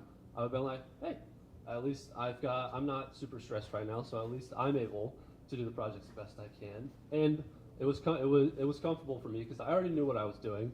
It was just in a new place. And so what I learned from this experience was, if you pay attention to the people around you, you can notice how to serve them. Now, before I get into this Wayfinders that I did with Kaya, as you mentioned before, this was a huge part of my growth aspect here. So this was a discipleship class that our entire class went through last year. But what we were tasked with to do, since we went through the program, we were in charge of now discipling the new class. And so we were both selected as the new people to disciple this. And we put a lot of effort into this. Now I want to make that very clear. We put probably, I don't want to say too much effort, but we went very over the top in what we were doing. Way more than what most people would have done, which is why I also believe that we were chosen for this task. Now, it was another Thursday. We had just sat down. It was after one of our Wayfinders class, if not the first Wayfinders class that we were discipling together. Kyle looks up at me and goes, "This is not going to work." So, and I was like, "Yes, I don't think this is going to work either. Tell me more." So then we started talking, and I think about 3 hours later, we finally had a plan of what we were going to do next. And so, this took a lot of trial and error, but we wanted to bring this to the leadership. And now, so during that 3 hours, we came up with a plan, how to execute it, and some steps that we were going to do to make sure that this would happen. And so we got approval from our leadership that we were able to move forward with the program and make the changes that we wanted to, as well as in the best way that we saw that would grow the climbers and us as disciplers and shepherders in the best way that we could. And so what I probably would have done before coming to VI, yes, I had a great partner, but I would not have put as much effort into it as I did. I would have seen this was not a required class that we had to teach. This was something that I was obligated, I did out of my own obligation. And so I would have seen it as just something extra that I didn't even put as much time into. But part of what she said is there was a greater, more eternal impact that we realized partway through. And so what I did instead is I worked with Kaya a lot. We made sure that we talked about so many different aspects of how we can word things, what questions to ask, what programs we could possibly use, and then how are we going to leave this behind for the next class who's going to be doing this after us. And so what I learned is that change requires action. This was not going to work if we did not take steps towards actually doing it ourselves. And this is another Wayfinders story, but this one is more towards the people rather than the program. And so this was actually on a Monday, surprisingly, not a Thursday. We were discussing what it would look like for us to make this, how can we connect with the climbers themselves? That way this creates a better, more communal aspect of Wayfinders. And so one thing is we asked Tom. Tom, he's a mentor of mine. He's pretty much a mentor to everyone in our class. I'm just going to get that out. Tom has spoken a lot of life into everybody here, but he was a very obvious choice for us to go to. And so we went to Tom, and we were like, Tom, hey, we want to be able to connect with the climbers on a deeper level, personally, but more importantly, in a spiritual way. And so we went to Tom, and he goes, how do you guys ask questions? And we were both like, how, what? What do you mean, how do we ask questions? You mean there's questions to questions? And then he's like, oh yeah, there's questions to questions to questions to questions.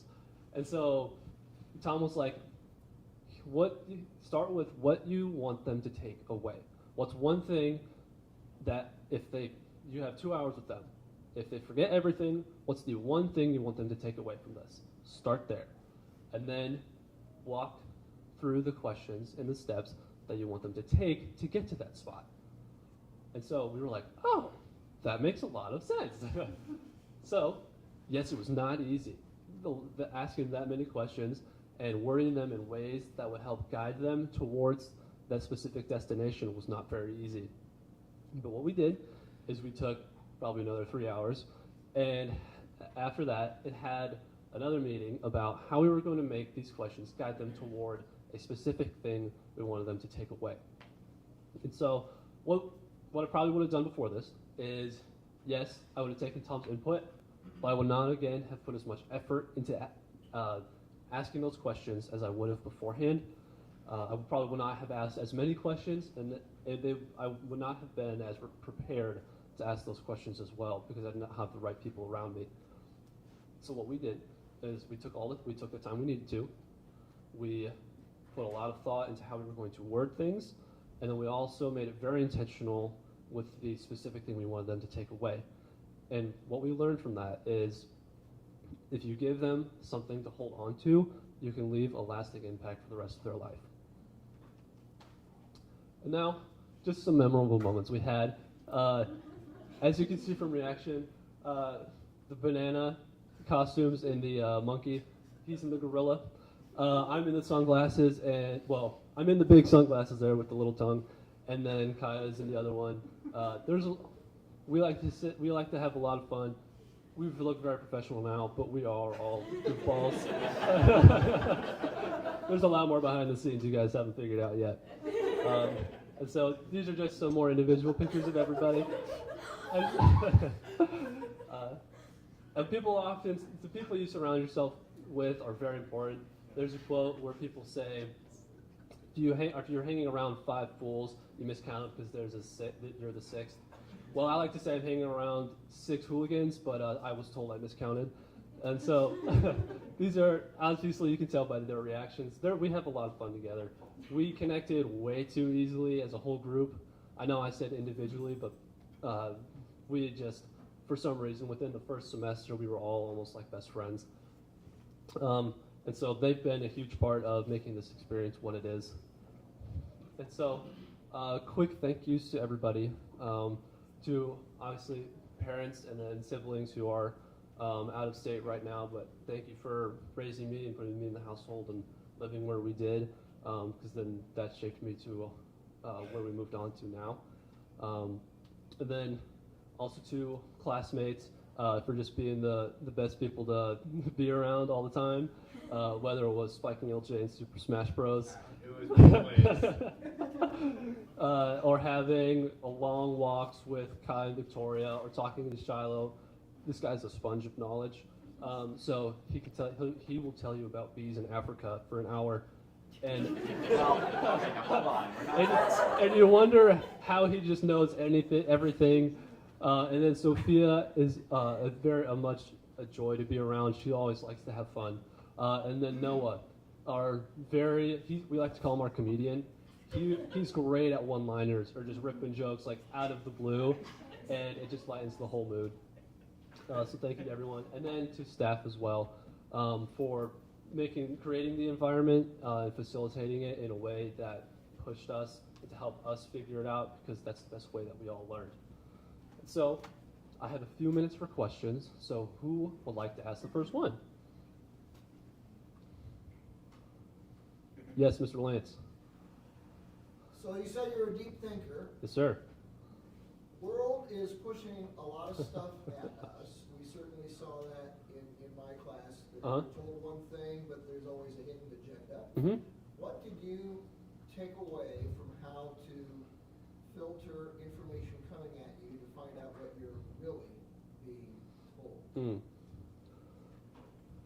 First, you got to be able to know who or where the information is coming from. To not always take that information at face value, and be willing to think about both sides of the equation, the one you're hearing, but then also think about the other side that you're not hearing that's against it, and then do a little bit of research on your own to come to your own conclusion based off of how you perceive both of those. And then obviously back it up with scripture, because that's the foundation for how we do all of this, and if it goes against that, then it's wrong. So yes, Asher, and then I got you, Mr. Molesky. Mine's a two-parter. So Okay. you mentioned an internship. That was your hook. Correct. What was the internship, and what would you say your biggest takeaway from it is? The apprenticeship was for graphic design, or just design in general. I did some social media. I did some brand building and other behind-the-scenes identity things. And so, the biggest thing I gleaned from that, do you mean as far as career or Something that you want to carry forward. I want to carry forward? It would probably go back to that story of knowing when to speak and choosing the what kinds of words you say to the people around you, because a job is a job and there's always something to learn. But if you break trust with people in that, it's a lot harder to rebuild that trust for one, but then it also, people don't trust you as much in the job you're doing. So make sure that the people you're around understand who you are and with the words you choose to speak to them. All right, and then Aaron in the back. Yeah, what's one revelation that you have about Jesus now that you didn't have before you started?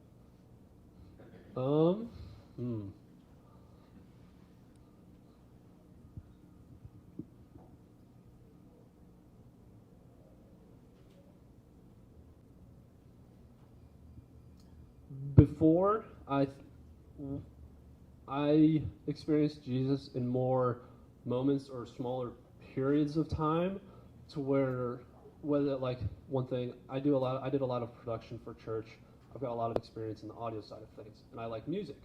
So specifically when I would do that, I would feel Jesus there because I was serving God with my talents, and then I was also serving the community, helping them praise Him.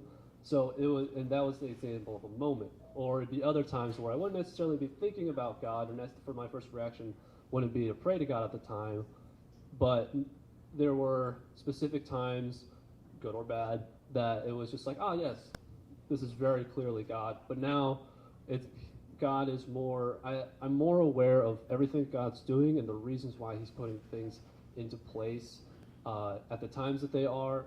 At least that's the best that He's allowing me to see, at least.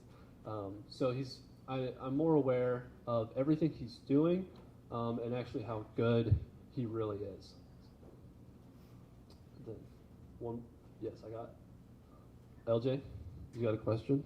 It's not necessarily for you, but I want to hear from the climbers who taught with Kaya, and I want to know how Andy, Aaliyah, and Sawyer back there, I want to know how you guys saw Langdon and Kaya pushing to you guys and speaking to you guys.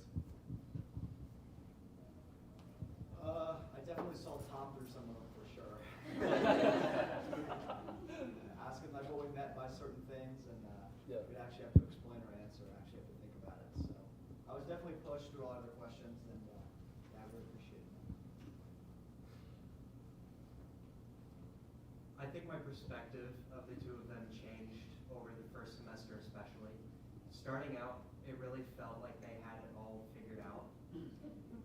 Once I got to know them better and I realized, oh, they're figuring this out as they go, it gave me a lot more confidence going forward that I'm able to be a disciple and disciple others, even if I don't have the answers already.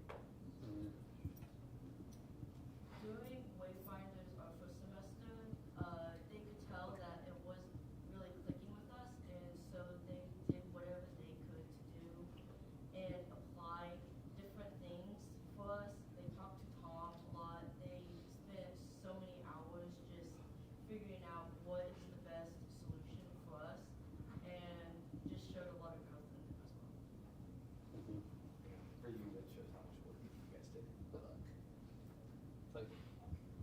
Jen, you'll be my last question here.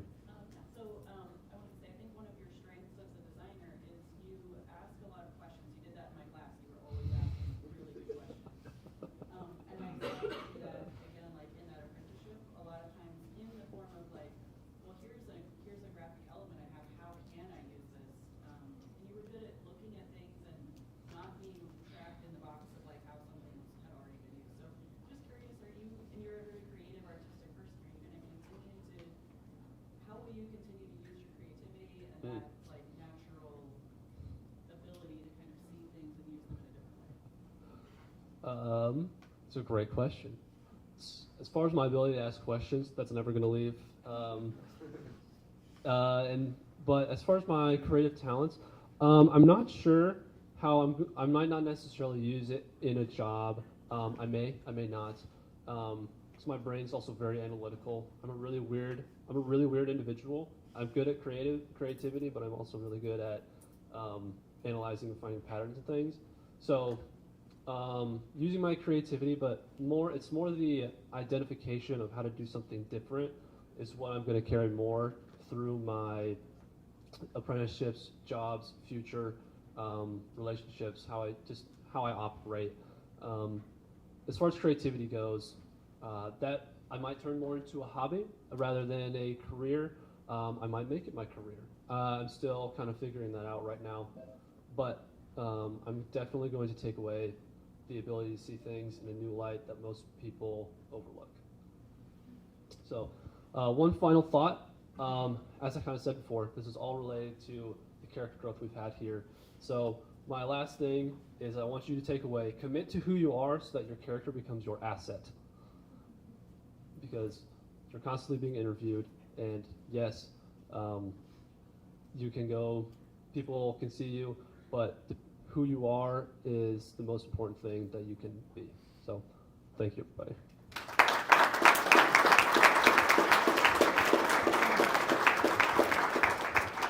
Okay, I'm going to call a bit of an audible here because everyone's getting restless. So we're going to take a half a bathroom break. I'll let you figure that out.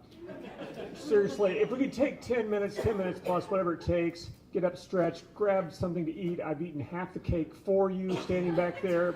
You've still got work ahead of you, so do that.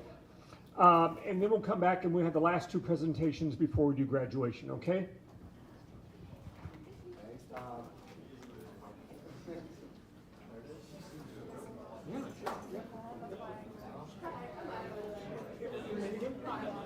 Nice to meet you, yes. Yeah. Great. Pretty good guy, huh? So,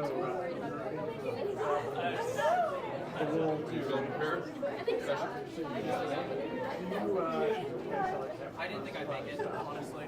Training got out of town early. Yeah.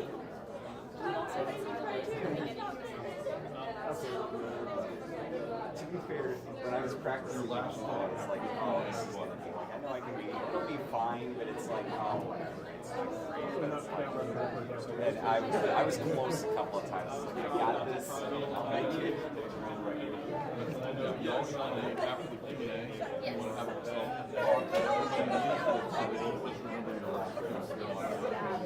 also, remember the Q&A stuff we talked about last year? I have questions. Who has the first question about are there any questions? Who has the question? The question has to do with raise it back to everybody, talk to everybody. Who has the next question? Who has the final question? Either can come up like a big one. So you're open to the speech was just really good, Sean. You did just a really good job. I feel you're going to tell some things about my heart.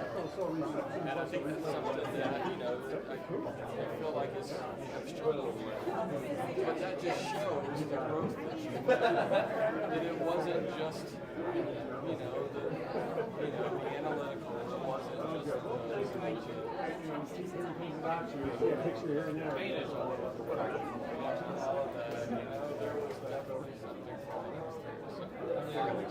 I would have the first few slides were was kind of a bother, but that's all right. It was a good story. I think that's still not. Twice? Oh my God. Just like, oh, this was No, I mean, you can tell. And probably the video that was my because it's my life. Well, I'm biased. I was telling Kaya.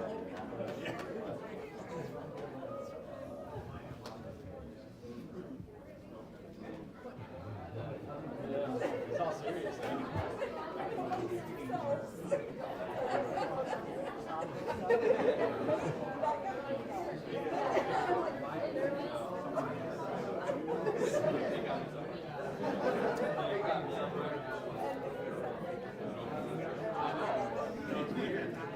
It's like the world stopped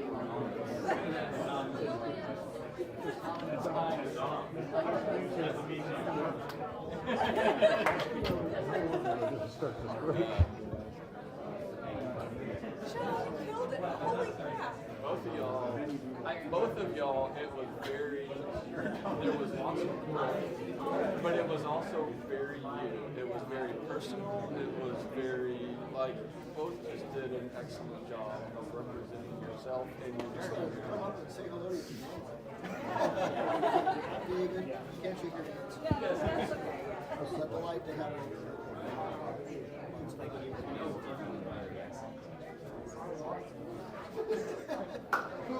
So, whatever you're ready, nice to meet you.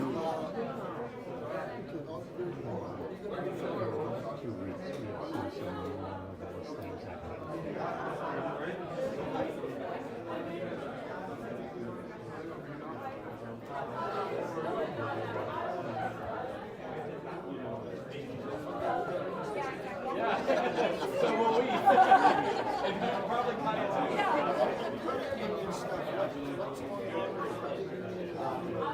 So, like I said, I want to see you get your position back to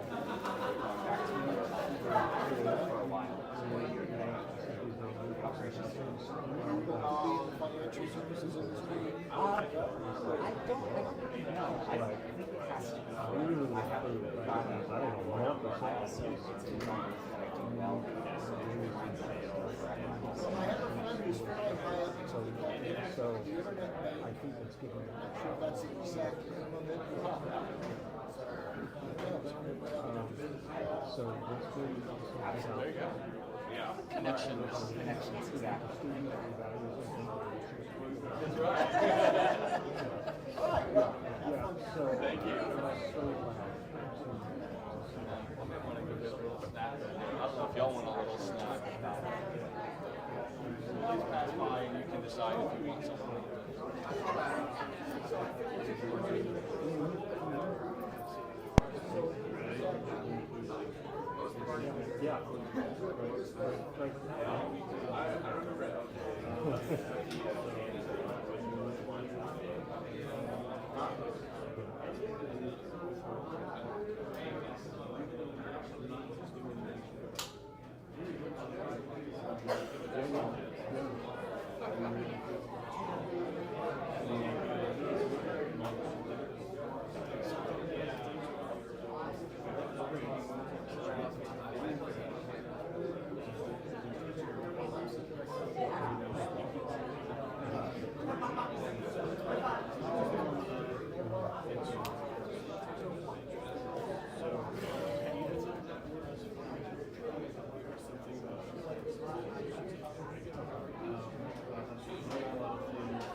yeah.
Okay, let's make our way back to our seats if we could, please.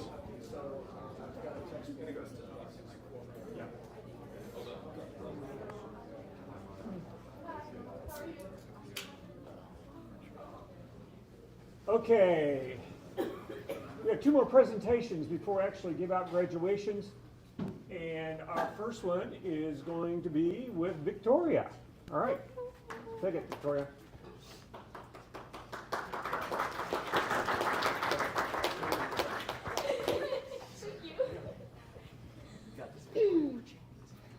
Let me tell you a story. So, 2 years ago, I had very debilitating anxiety, and I wasn't even able to leave the house or to go into the backyard by myself.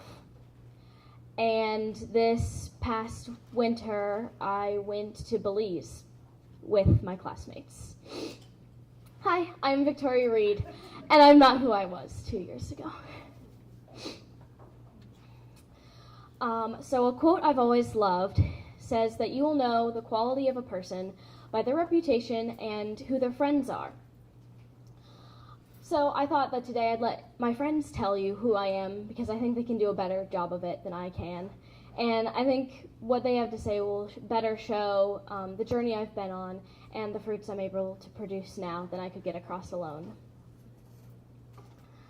So, first is my best friend Ginger.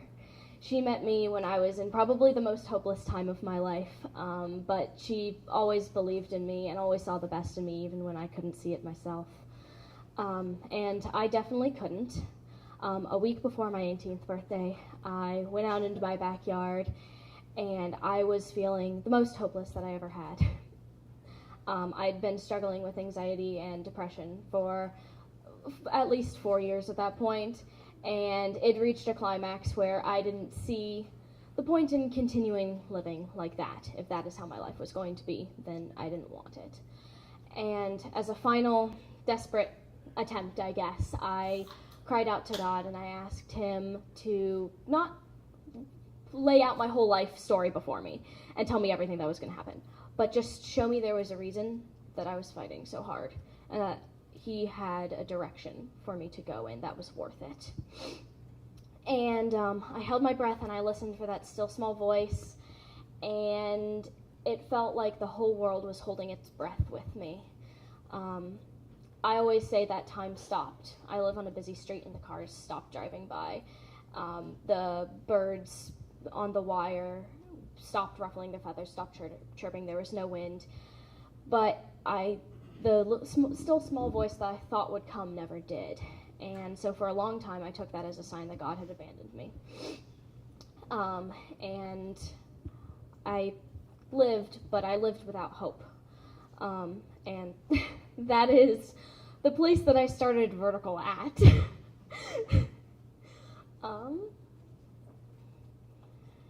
I also have my mom, who has always been my rock and my supporter and has always believed in me. But we both worried for me and worried that I wouldn't be able to graduate high school. I've struggled with a lot of executive functioning things, and we didn't know if I would be able to handle all that Vertical had to throw at me. But even just stepping into the building for the first time, I felt a lightness and an excitement that I hadn't for a long time. And so I took that as some sort of sign that this was a place where I would be able to grow.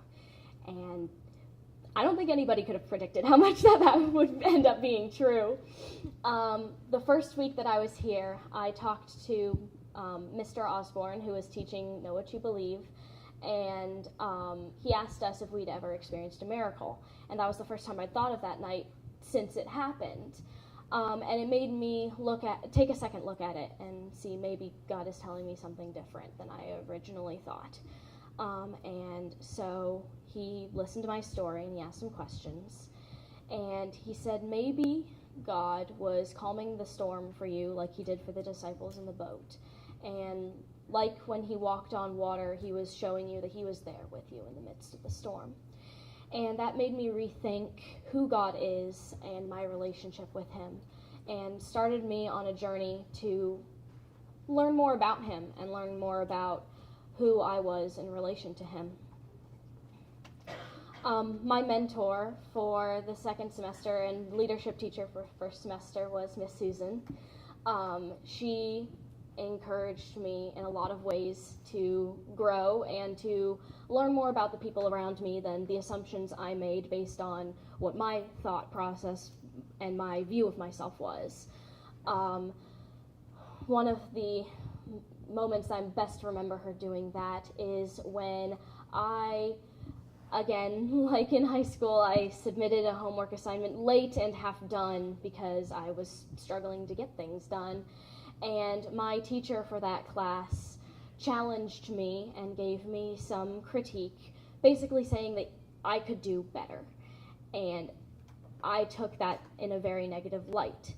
But she told me to take a second look at it and go confront him and talk to him about it, because the teachers here always want to pour into you and make you better. He was not going to be the kind of teacher who was just going to tear me down for the sake of it. So I did. I went and I talked to him, and I realized that what he was trying to do was challenge me.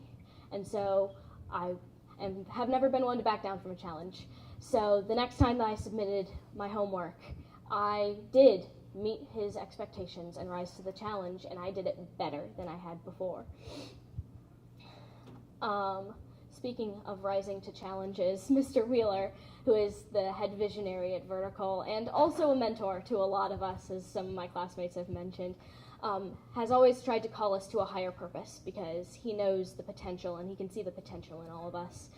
And Live to Lead was a moment when I had to rise to that challenge of stepping into a leadership position that he knew that I could step into, but I didn't.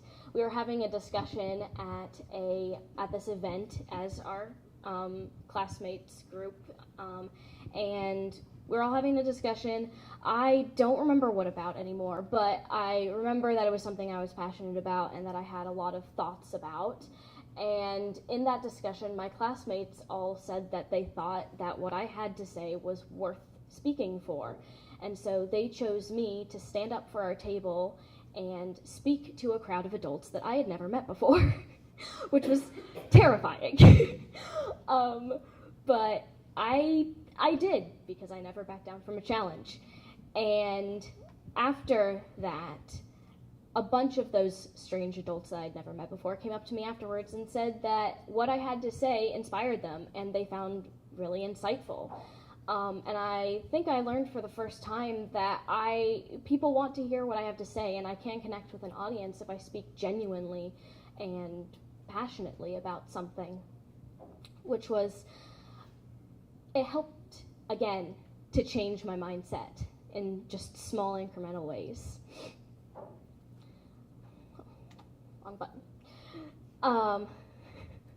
If anyone can change your entire worldview, it is Mr. Dillow. He was our discipleship teacher, and he coached us in mentorship and in life in general throughout our time at Vertical, and including me. I did not always know how to answer all of his questions, but I always thought deeper about things and did not take things at surface level, like my faith, like my view of other people and my relationship with them. And bringing that out of the classroom and being challenged to do that in a place like an apprenticeship second year was scary, but I never backed down from a challenge. I really wanted to get an apprenticeship that year. We were all challenged to find one, and I found a connection at a local college in the theater department, and this contact did not seem to want to talk to me, but she wasn't getting back to my emails and my texts, but with the help of my classmates and of Mr. Dillow, I persisted and I persevered, and I took the initiative because I knew that what I had to give was something that they could benefit from. And I'll never forget being able to call Mr. Dillow and telling him that I got it. And I couldn't have gotten it, and I couldn't have gotten where I am right now if it weren't for all of my incredible classmates who have been my friends and my support system, but more than just my friends, my family. They have supported me, and they have persevered with me through overcoming all of my anxiety and daily panic attacks at the beginning, through getting my driver's license and having to drive me to places, helping me catch up in classes when I missed them due to driver's ed or things. And the moment I realized, I think, that we were all as bonded as we are now, and that they were going to have my back through everything, was first semester when I was going through a rough period of feeling very discouraged. And even without talking to them, they could see that I was down, that I was discouraged, and they took initiative and they decided that they weren't going to let me stay in my own head and in that dark place. And they 3D printed me a little dragon egg. I love dragons. So they 3D printed me a little dragon egg that could open, and they stuffed notes inside of it. Notes of encouragement, notes of telling me how much they loved me being in their class and how valuable I was as a member to the group. And I'd never been a valuable member to a group before. And so that was a moment when I realized not only do they care about me and do I matter in this place, but we are going to support each other, and we are going to have each other's backs through everything. Through 2 years, through Belize, through me wavering back and forth for months on whether I was even going to go to Belize. I have a horrible fear of flying. I didn't think that my anxiety would let me go overseas. But then I decided that that was stupid, and I shouldn't listen to what my anxiety says I should do. I should do what I want to do. And that I would regret it for the rest of my life if I did not go on this trip. I regretted not going the first missions trip to Morocco, and I was not going to let myself regret not going to Belize. So I had to do a bunch of brain jujitsu to convince my brain that this was a good idea, but I did, and I went anyways. And I did not think that I would have as good a time as I did. I knew that I would have the people around me to support me. I knew I'd have fun and get to experience new things. I did not have a single panic attack on that Belize trip. I had a panic attack at least one, dwindling down to once a month. The Belize trip, nothing. That was insane for me. And through everything that has happened, through everything that I've been able to accomplish, I think a good way to show how much I've improved is introducing my boyfriend, Asher. He met me more recently. We've been together for about three-ish months, almost 3 months, something like that. But he has already been able to see the fruit of all of the journey that I have been through. He was my rock through my childhood pet, my cat Curry, passing, through supporting me in that final push to get my driver's license, and now through graduation. And I think I can stand here and say for the first time, and say something that I never thought I'd be able to say, is that even though an era is ending, I am not a kid anymore. My childhood is ending, and I am having to step out in faith in God and in my own abilities to be able to handle myself as an adult and as a young professional, as our facilitators always like to say. But interviewing everyone for my capstone, I realized that that is something that I can do. That the change that I've gone through isn't all just my own perception of things, and it isn't temporary just because I am in an environment like this that encourages that. It's permanent, and I will continue to grow and change as my life continues wherever that ends up heading.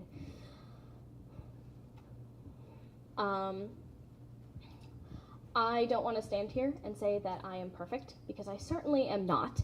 I have been changed forever, but I have so much more to go. One of my favorite Bible verses is in Philippians, and I put part of it up there, but I want to read all of it for you. that says, "Not that I have already obtained this or been perfected, but I press on, if only I might take hold of that for which Messiah Yeshua took hold of for me." Brothers and sisters, I do not consider myself as having taken hold of this, but this one thing I do, forgetting what is behind and straining towards what is ahead. I press on towards the goal of the reward of the upward calling of God in Messiah Yeshua. And I guess I'll just close by saying, when I came to Vertical, I didn't have faith in God. I didn't have friends or a hope for the future. And now I have friends that feel like a family, and I have belief that through everything, God will be there with me, and He has a bright plan for my future, and I know He is going to be an active part in the rest of my life. I want to thank my friends for being my family when I needed it, and for never giving up on me, even when I was about ready to, and for my parents for also believing in me, and even when I didn't tell them everything that was going on with Vertical, for being there to support me and encouraging me in all of my dreams. For my facilitators for speaking into my life and for believing that I could be better than I thought I could be. And for my best friend and my boyfriend for being my rock when I was when I was up and down and I was needing support. So thank you all for listening. Who has the first question?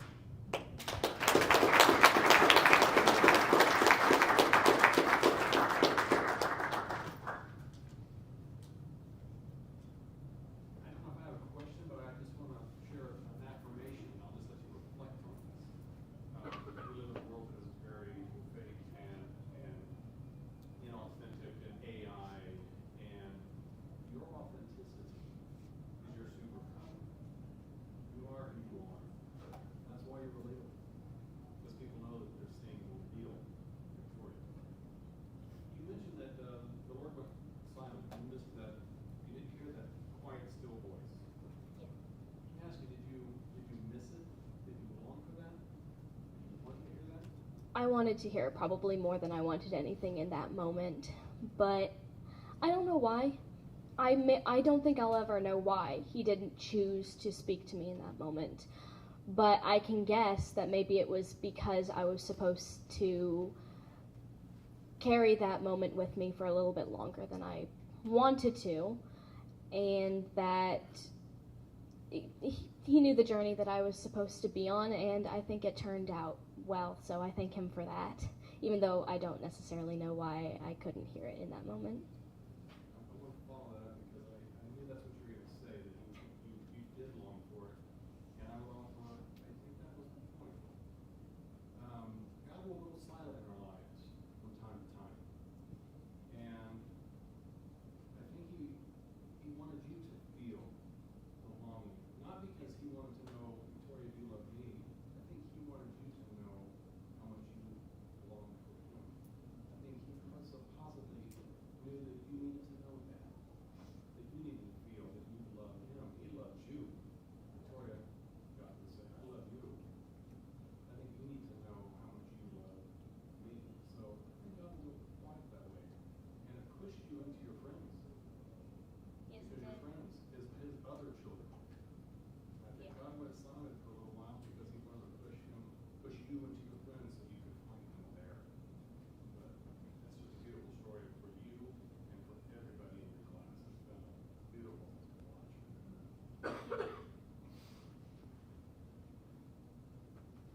Gabe? Victoria, out of all the scalers and the people I've met here, you really symbolize one word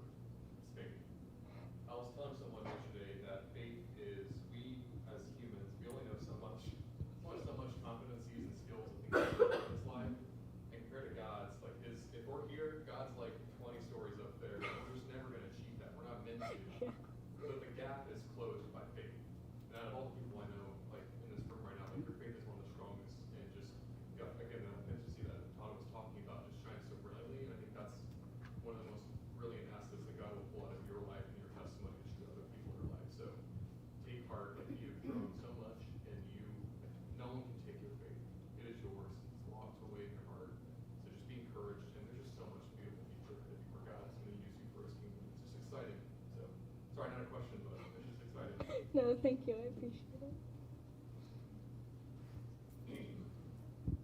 What's your next step? After vertical? So I plan to start beauty school after this. Probably after the summer, I'll start beauty school to get my cosmetology license. I want to start a dressmaking business. I made the outfit that I'm wearing today, so I'm hoping that I can use the skills that God has given me there. I'd like to get married at some point as well. But whatever God has for me, I'm excited to find out about it.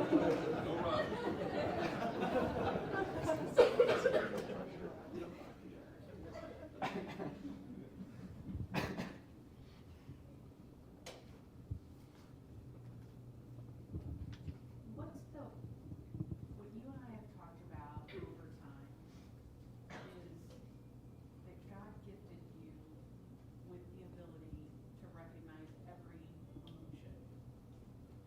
How will you use that and your faith to make an impact?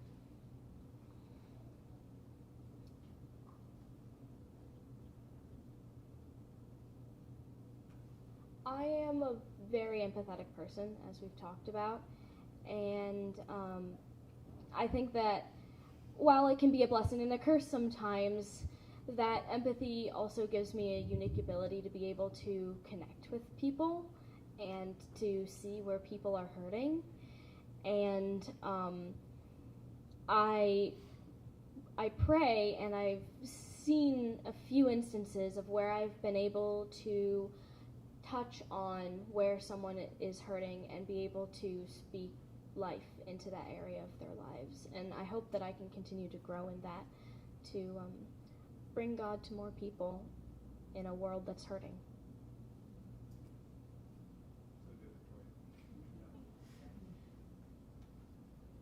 One last question? Go ahead. Okay. So you talked a little bit about this, and I heard some of your journey with setting all of this up, but getting in contact with other people can be a bit of a challenge sometimes. So with setting up this many interviews to try and get this much information, how did you handle all of that, and how did that process go?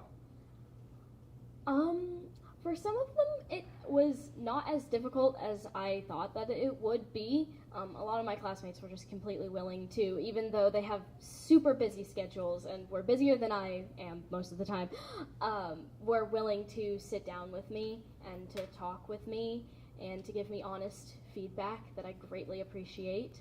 For some others, it was just a matter of emailing them and seeing the closest time spot that they could have, which meant that I got a couple interviews in mere days before Capstone Day.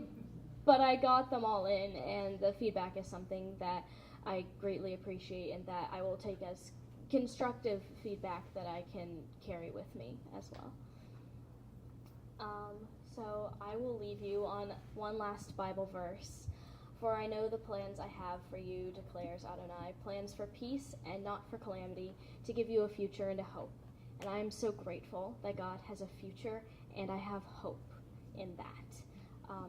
And if my story can help or inspire even one person, then I am glad that it can be told, and I think that it is worth being told. Thank you so much for listening.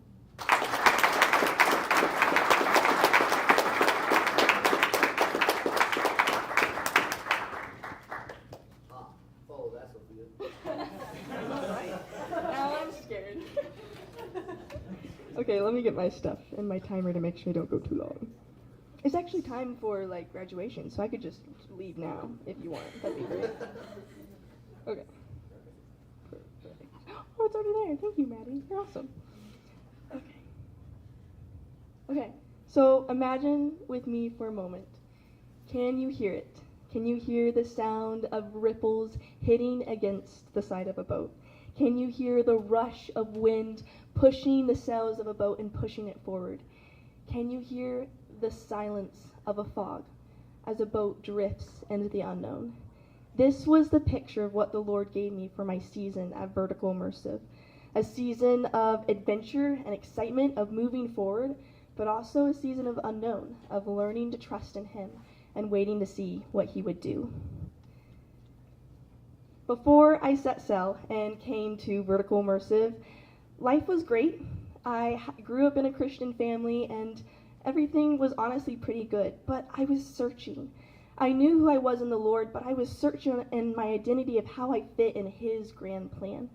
I was drifting without purpose. I was underestimating the gifts and talents that he'd given me. I had lots of different fun hobbies, as you can see on the screen, but I didn't know how they would all come together to be a part of his story. I was missing God's blueprint and calling for my life. I needed a place not just to grow and go to college and find a career and a job. I needed a place to find a community, a family, a place to grow personally and spiritually. And that's where I found Vertical Immersive. Honestly, I was not expecting to come to Vertical Immersive at all. It was the week before signing up for online classes for college. My plan was do the first year online, get the general eds out of the way, and then I was like, mechanical engineering sounds great. It uses some of my skills and talents. And I'm so glad I did not go that route, praise the Lord. My mom actually heard about Apprentice University and then Vertical Immersive, and she's like, before we sign up, she's like, I think we should go check this place out. And so we had an interview with Mr. Wheeler, and honestly, I still didn't know a ton about the program, but I was like, I knew in my heart this was the place that the Lord had for me. And so I took that first step into the unknown and signed up and applied, and in a week, classes started. And I'll be honest, there were days that I doubted that decision. I was like, what in the world did I just get myself into? Especially like LJ mentioned, when we walked in that room and just stared at each other, well, awkwardly for like 5 minutes. It felt like an hour. We were just like, how is this going to work? But the Lord pulled through, and he did incredible, incredible things. And so there's so many different things the Lord has taught me and grown me along the way, but I'm just going to try to highlight a couple of them. So in the first semester, we really dove deep into understanding how God has uniquely wired us. And through Miss Rosie's class of leadership development, doing a lot of strengths testing and weaknesses testing, and I learned that I am a high-value chameleon. You're probably like, what does that mean? High-value chameleon, I realized that I was someone with strong drive and discipline and values and sometimes a rule follower. And before, I thought that that was a bad thing, but I learned to come to appreciate it and learn that it's a foundation for everything moving forward. And then I also learned I was a little bit of a chameleon. And before, I thought that this meant I was wishy-washy, that I didn't know exactly who I was. But when we did the true colors test and I scored high 3 out of 4 of the colors, I realized, oh, this all makes sense now. And I realized that that was a huge asset, that I could be able to walk into a room, assess the team dynamic, and then fit wherever was needed, whether it was a leader for one day or just someone to listen for the next. And then not only did the Lord use Vertical Immersive to show me how he has uniquely wired me, but in that second semester, he then started rewiring some lies that I'd believed in the past through the mindset class we did with Mr. Wheeler, but also through discipleship class that a lot of you have heard about with Mr. Dillow.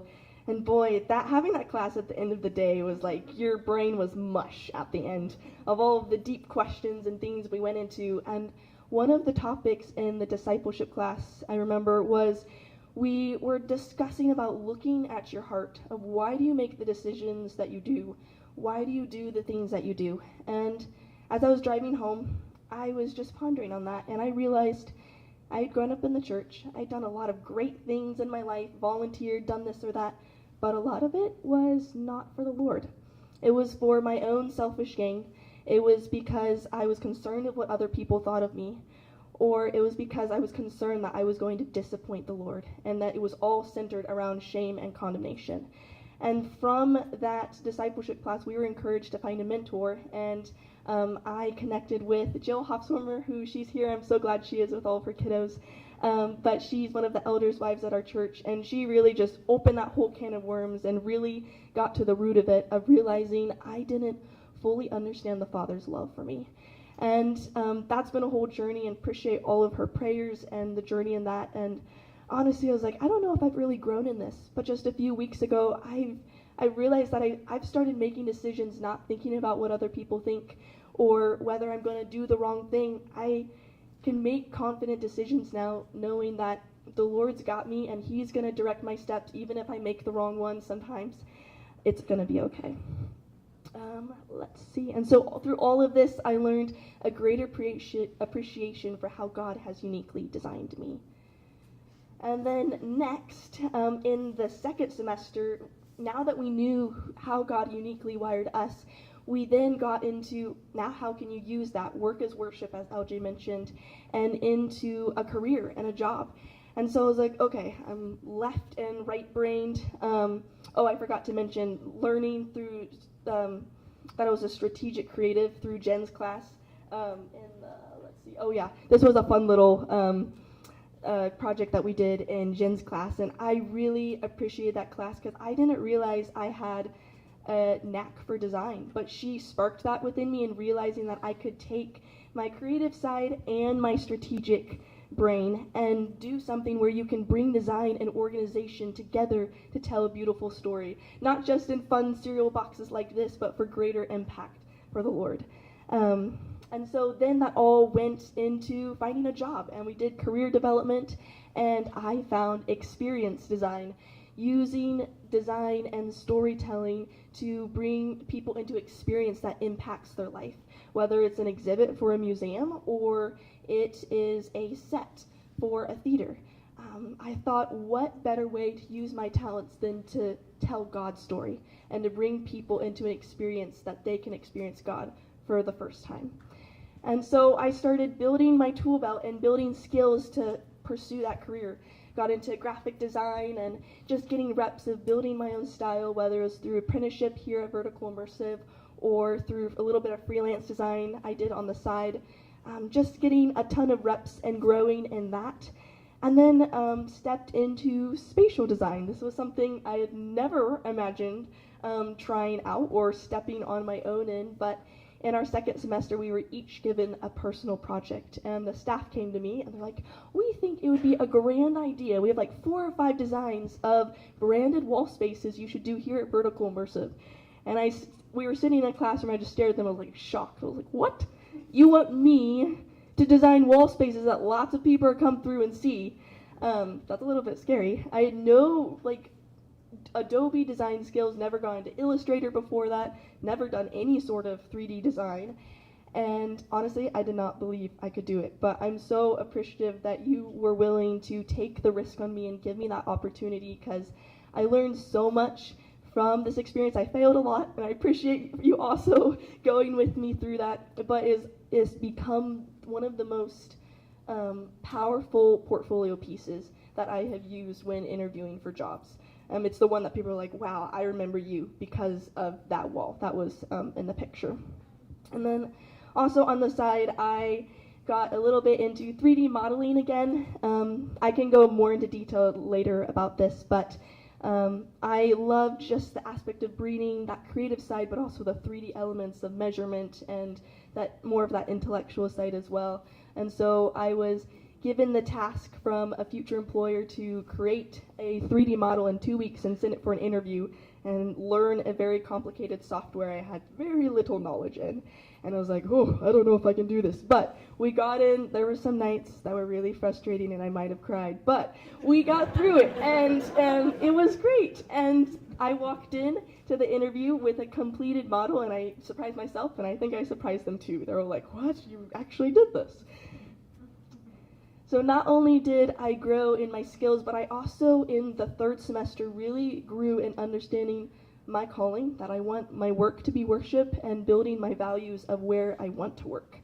I'm sorry, my voice is like dying these past few weeks.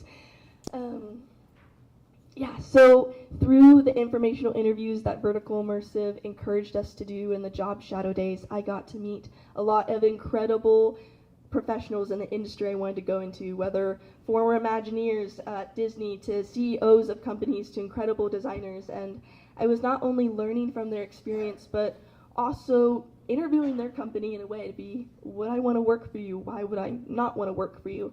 And then there were 2 jobs that I applied for in that fall as well, and I ended up not doing either of the jobs because one compromised my personal faith beliefs, and then the other job compromised my culture beliefs of what a culture should be like in a company. And working at Vertical Immersive and just the family that it is and the encouragement and the feedback, I realized that it didn't matter what role I had, what job.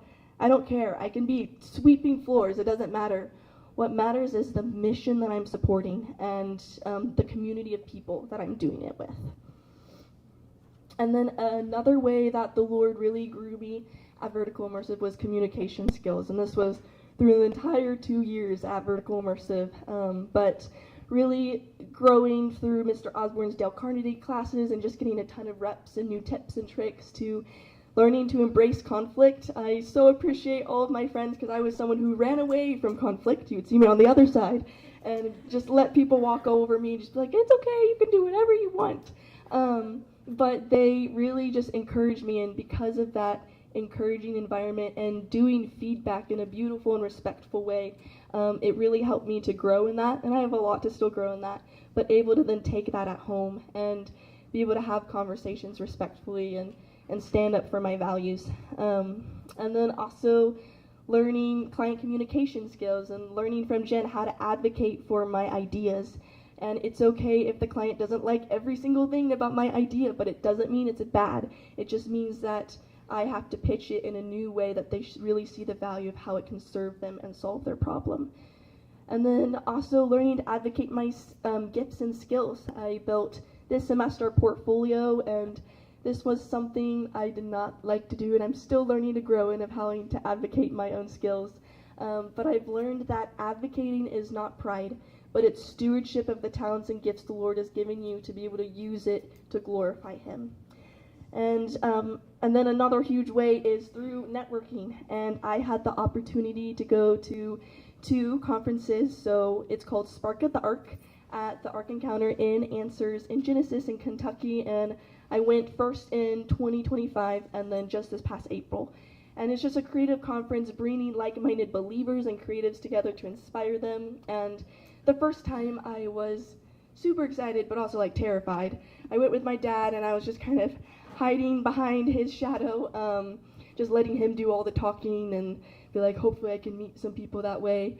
But just super nervous to get out of my comfort zone. And then the second time going to the conference this past April, I did not want it to be a repeat. So I made a list of all the people I wanted to connect with and all of the conversations I wanted to have. And they weren't perfect conversations. They might have been a little clanky and awkward, but I hit every single one of those and even met more people than I was expecting.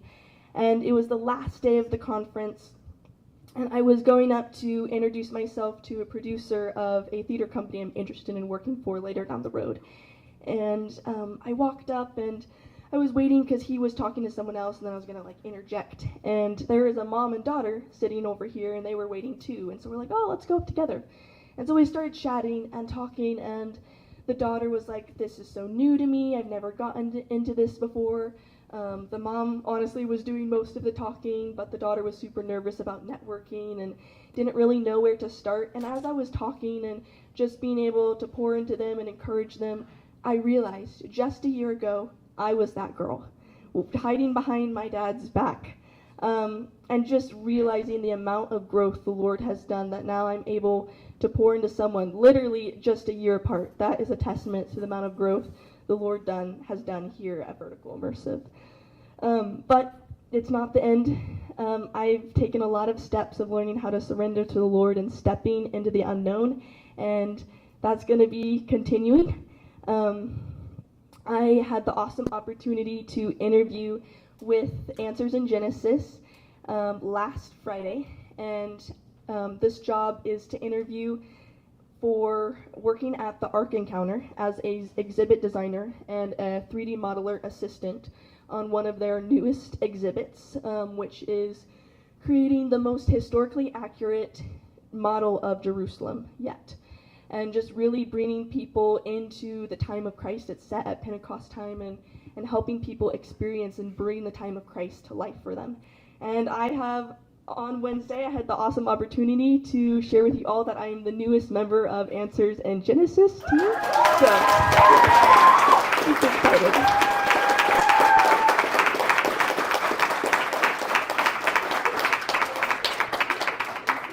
Yes.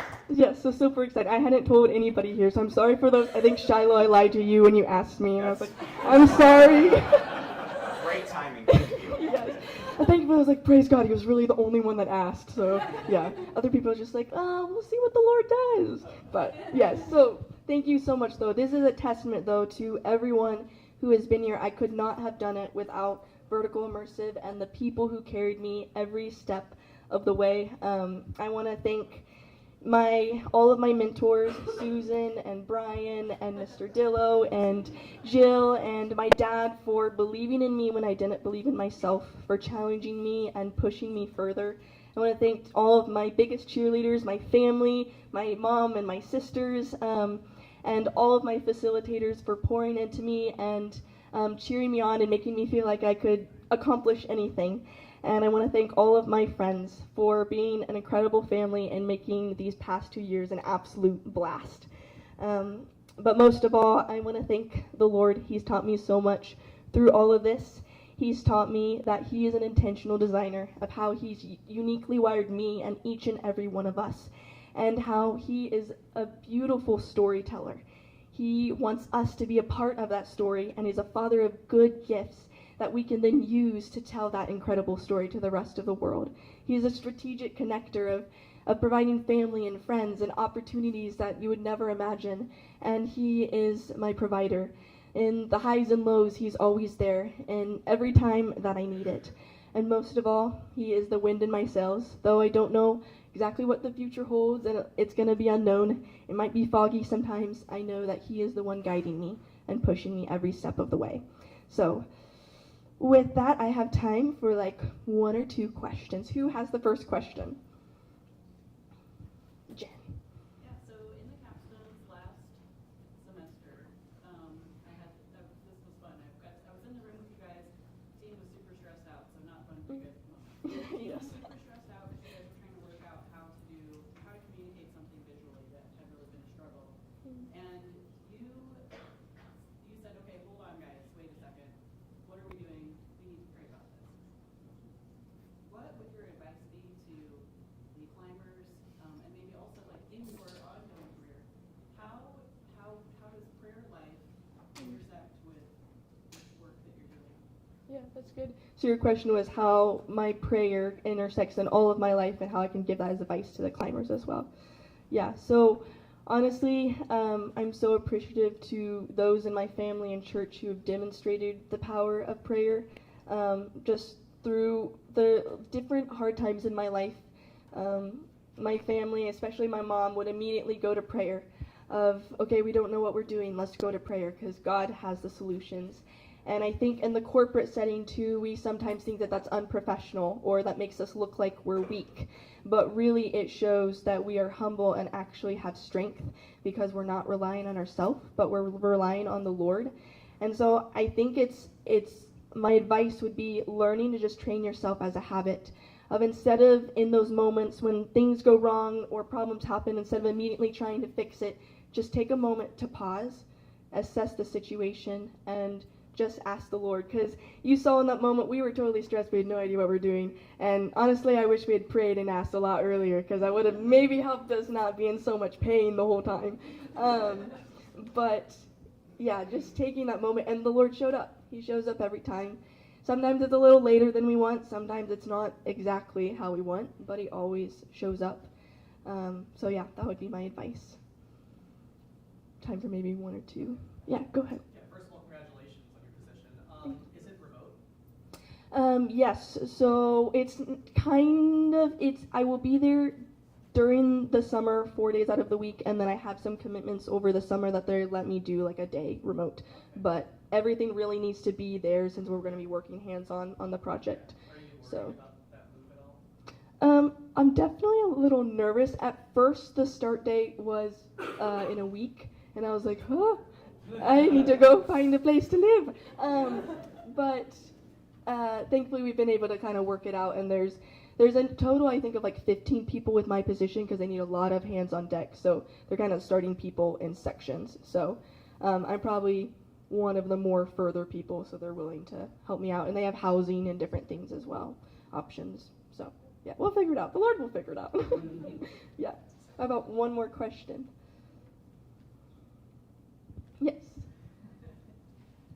You've received so much feedback in your work, and you were so open about it. What advice do you give to all of us about feedback? So your question is my advice of how to take feedback? Okay. Yeah. I think it's really just having that heart of growth, and I think that's something we've learned here at Vertical Immersive, of realizing I can always be better, and who am I to ever say that I cannot get more feedback. And I'll be honest, there's been days that sometimes I don't want it, and I have to be like, ugh. There's a time I was working on my my resume for my interview, and my parents were trying to help me, and I would say at that moment I probably wasn't taking feedback as well because I was really tired. But in those moments of just recognizing it can always be better, and people are giving you feedback not to tear you down, it's because they truly love you and they want you to be better. And you have to recognize that same love for yourself, of wanting yourself to be better, that it's not something to tear you down, but it's something to build yourself up, that I can be better and this is an opportunity. It's not because of a weakness, but seeing it as a positive and an opportunity and a way to go even further than you can imagine. So just having that constant heart posture. Yeah. So thank you so much for all of your time, and I just want to leave you with a note of, though you guys all have amazing different lives and may not exactly know the next step the Lord has you on, know that the Lord is pushing you forward, as He is guiding you, and He is the wind in your sails. Thank you so much for your time.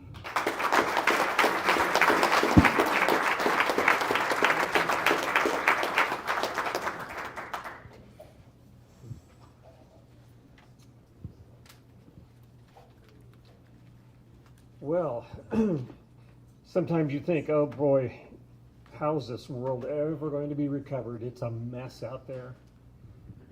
I don't know about you, but I got hope watching these guys. This was really, really good, guys. I'm proud of you. So we actually want to go through a graduation moment now.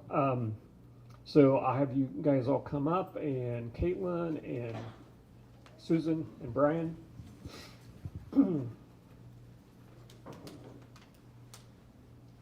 I also want to say, I've been sharpened by these guys as much as I hope I've sharpened them.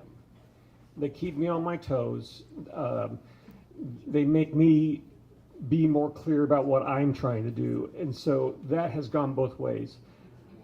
And I'd like to thank Brian and Susan and Caitlin for taking a chance on me to let me be in this position. It's just been such a blessing.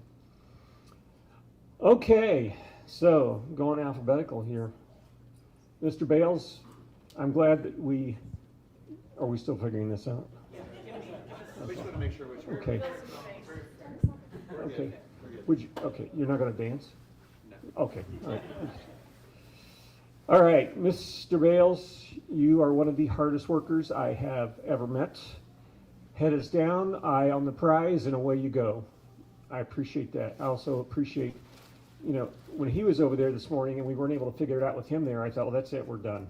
Because if no one can't figure it out, but actually he did figure it out. He was the one that did that. Thank you so much for that. You do so well in your focus on things with your head down. Don't let that be an excuse to isolate yourself. Go after your friends, okay? Congratulations, Noah.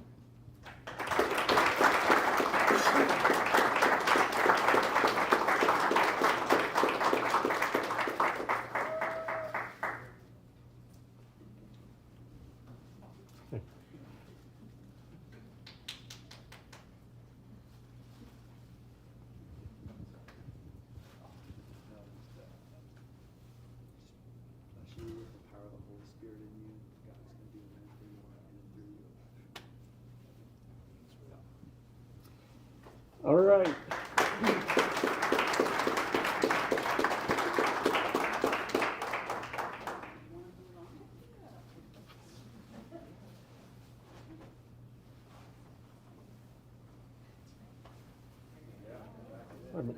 Give us a show here. Yeah, right? Okay. Kaya, you have a lot of internal drive. You know, when the project is given to you, you do it, you figure it out. You also are good about bringing people around you and encouraging them as you go. I think that's marvelous. You've always done that.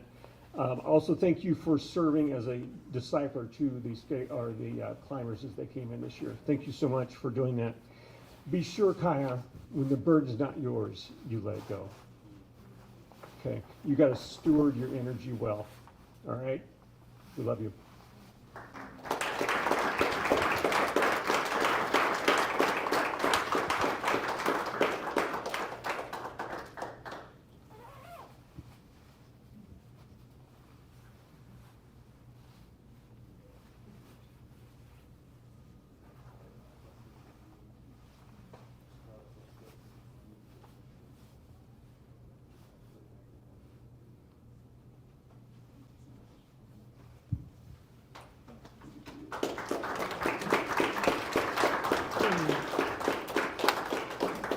All right, Shiloh, our thinker, the one who nerds out on roller coasters. Thank you so much for listening to me and actually being interested in what I had to say before the rest of them knew it was worth anything. You know, I really appreciate that. Don't be afraid. Sometime I think there's going to be an equation that you cannot use to figure out what's next in life. If God calls you to that, do it. All right.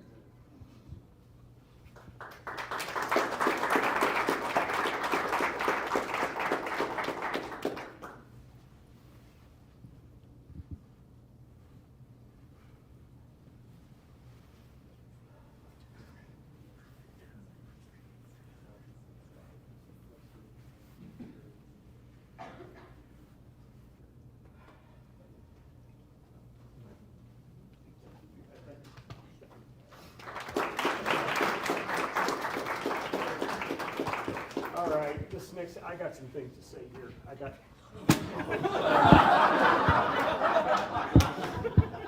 It's going to take a while. That was it. I narrowed it down. It's okay. All right. I'm tired of using this. I don't think it works. Is it really? Okay. Okay. All right. So we have our students when we first start here to write a mission statement. And his mission statement, or at least a part of it, was to make other people laugh and bring joy in their life. When I first heard that, I thought, well, that's kind of wishy-washy. You're just really not working hard on this project, which is typical. So anyway,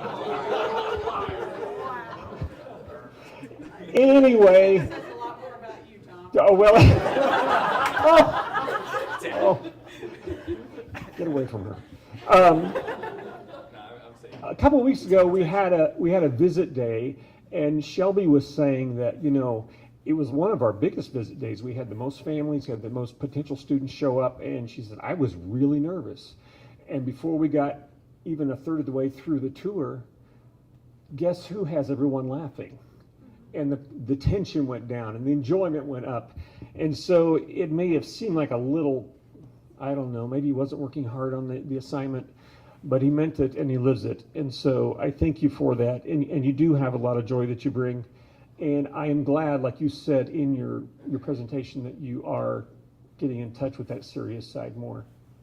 So take care, man. Okay.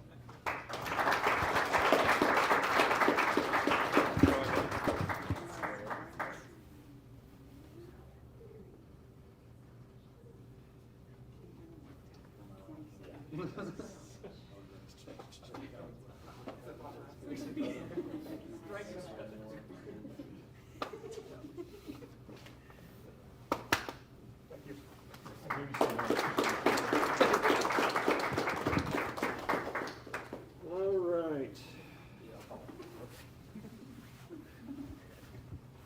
So, Mr. Miller, Yes.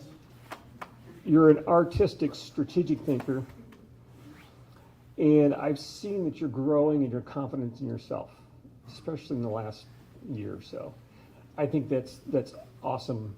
As you grow in your confidence, make sure that you continue to use that confidence through the lens of being a kingdom citizen and not your own pride, which I don't think you'll have problems with. thank you so much for serving the climbers. You know, you and Kaya, your diligence to take that role seriously. As you said in your presentation, that wasn't required, that was extra. And it would have been real easy to just say, well, you know, this isn't required, so I'm not going to put much work into it. They were too concerned, you were too concerned about that to let that happen. So thank you for preparing the next class. I appreciate that.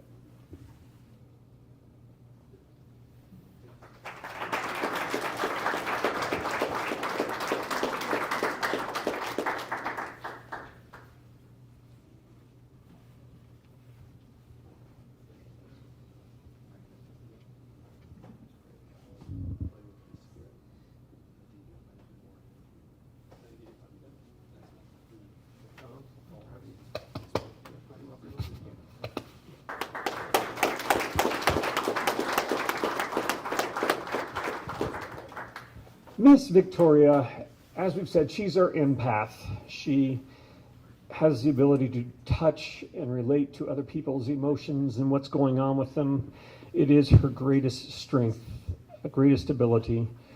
And as we've talked many times, make sure that those empathetic feelings do not run you, right?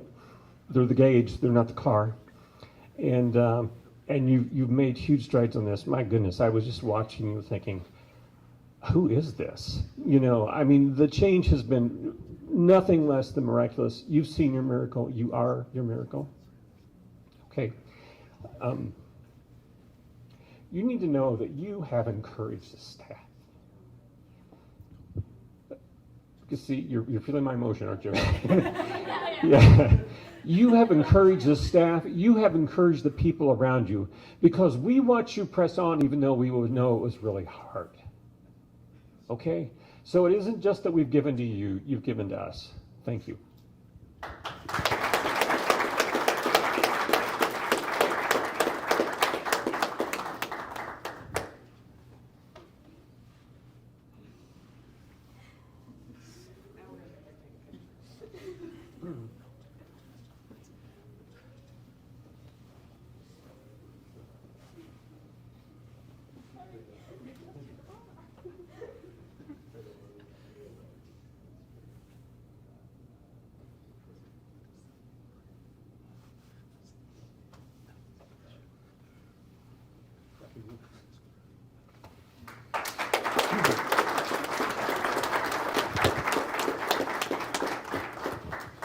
Sophia. Sophia is the Greek word for wisdom. That's right. And I've seen that grow. And, you know, the first year here, anything, I ask questions in class and you kind of meekly sit there, and I finally ask you and you come up with something. And now you speak with confidence in your faith. That's fantastic. You do have a story to tell. You are going to tell it. And congratulations on the job. My goodness. I think I did ask you, maybe you didn't know then. I don't know if you did. It's another lie, and you'll have to confess that.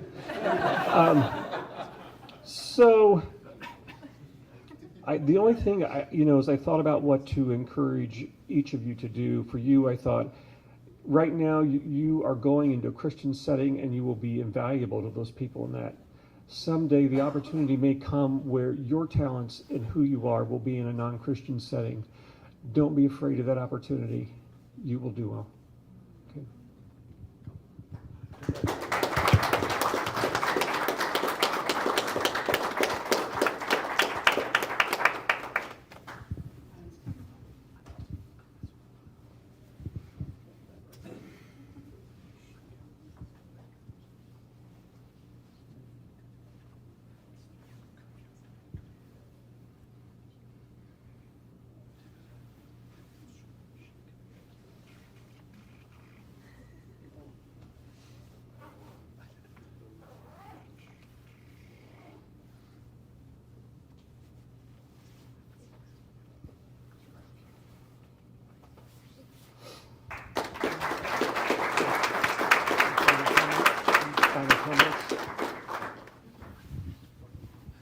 Wow, you gave me the mic. That's scary. For you. These guys know. I was thinking about what one of our facilitators or one of our staff said earlier just a little bit ago to another family, that in nature In order for things to grow, they a lot of times have to go down first. They have to go low. Think about a baby bird has to come out of the nest and has to actually go down before it learns how to flap its wings. A seed has to go into soil and it actually has to die first before it can become something new, before it can grow. In our spiritual world, Jesus had to die first so that we can be made right in Christ. And just like our Savior, each one of these students today shared examples where they had to die. In projects, they had to fail. They had to go through hard things. They had to be made humbled. But in being humbled, then they can elevate the Lord and glorify His name. And I hope that you saw many examples of that today. I hope it was encouraging to you. I hope that the stories that they told you are stories that you will tell. I hope it will encourage you to tell your story of who God is and how He's working in your life. I hope that you continue in the process of putting everything down at the cross and dying with Jesus to lift Him up and make His name great. These students to me today exemplified all of that. I'm so incredibly proud of you guys. Susan looked over at me right at the end, and I almost said the same thing that she said, right? She goes, I feel like we just gave birth to a bunch of students.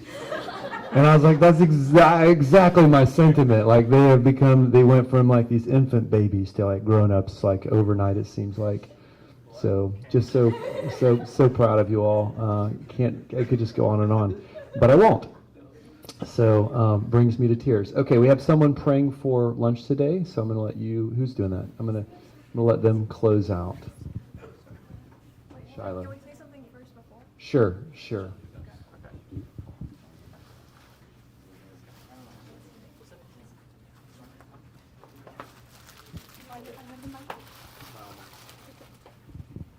So you heard they just congratulated all of us, but none of this would be possible without the vision and the heart of the C-suite and the time that Mr. Dillo put into this. So if each, I could have 4 students and just take one of these flowers and then just think.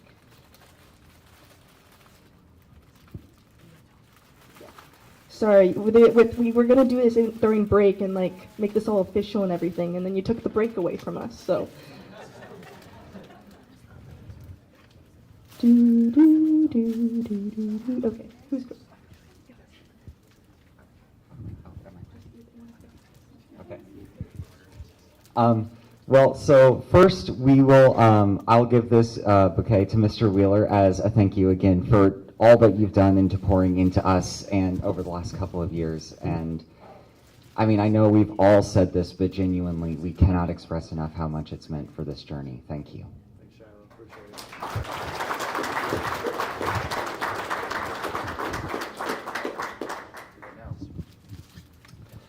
I get to thank, wow, that's much louder than when I was presenting.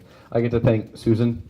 She was a huge inspiration to all of us when she, get up here, what are you doing?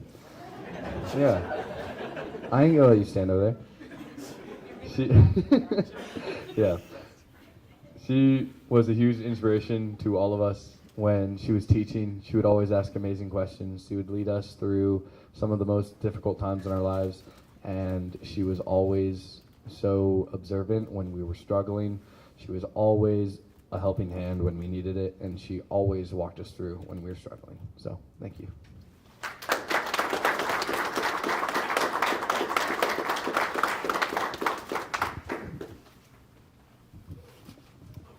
I want to thank Caitlin.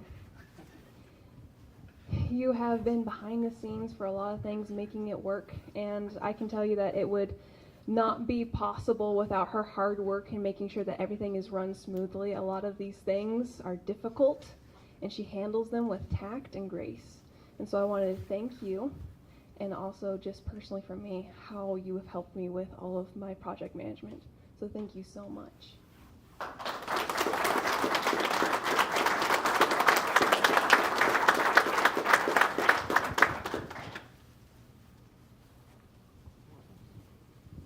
And then I get to give these flowers to the California blonde Tom. Tom, we want to say thank you so much for being the the present, but very intentional with each of us individually and being a part of everything that we were, but not just giving us the answers, but guiding us towards the answers and challenging us in more ways than we could even appreciate or let you know. So here is a small gift for that, and then we have a little something special for you. If you don't mind pressing.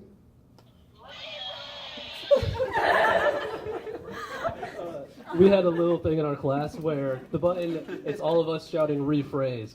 And so in our class with Tom, since we were always confused, we were all like, rephrase the question. And he was like, fine. And so then he would rephrase the question every time for us. And so we made it our own little joke within our class. And then we decided to give him the gift, an eternal memory of rephrase. So thank you, Tom.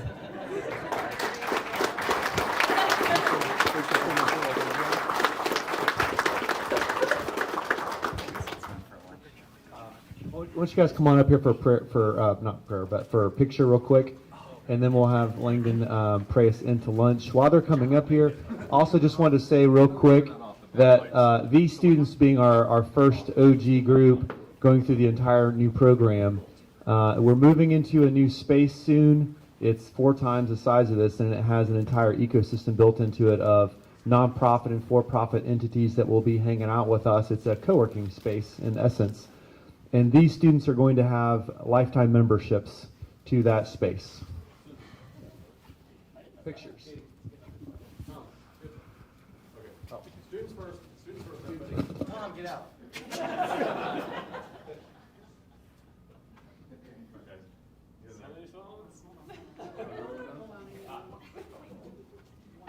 Come on, Tom. Let's get here. All right, 1, 2, 3. Thank you.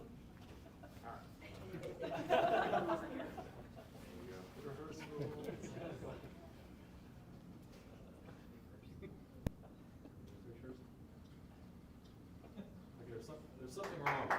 Why do you look so professional? What's going on? Come on, guys. Give us a photo here. Lead the way, guys. Yeah. Oh, yeah. All right, Tom, you got to get across. Again, There it is. That's more like it. There's Virgil. Yes. All right. Praise the lunch.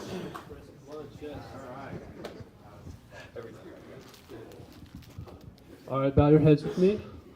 Dear Lord, thank you for today. I want to thank you for that we all graduated strongly, for the hearts that you've given each of the students and staff here.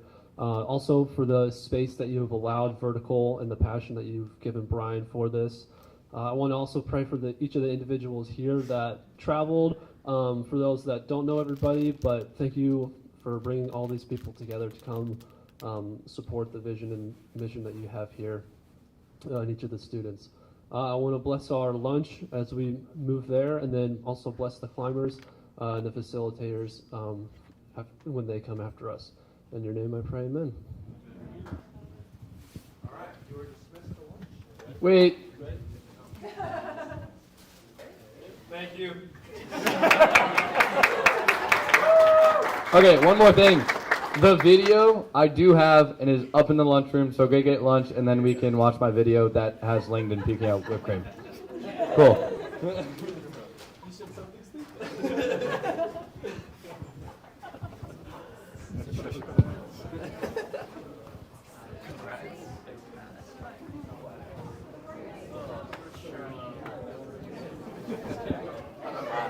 I got it.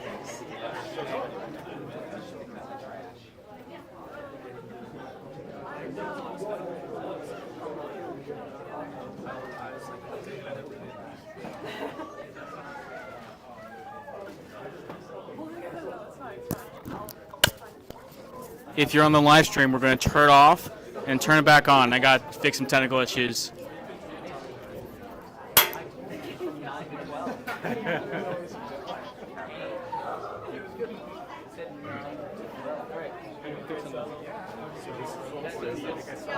Yes, yes. I'll introduce you. This is Eva. Hi, Eva. You're 6. I was telling LJ this. It's a little surreal to see like an actual Yes. You're next. Yes, you too. Very good.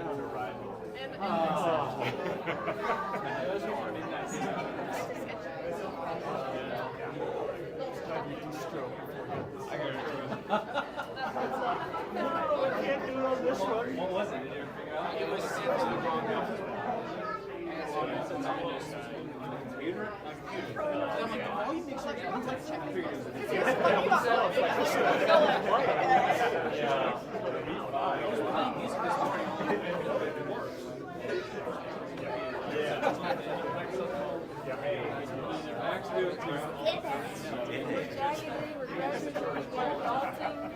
Yeah, like the turtle gang. It's really, really.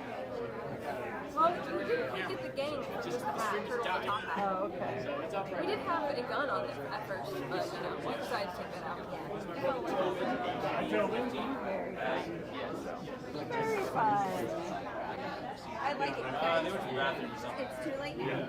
But she should have done what she may want to suggest is instead of having the tassels, the jackets up. Oh, that would have been such a good, you know. That would have been so cool.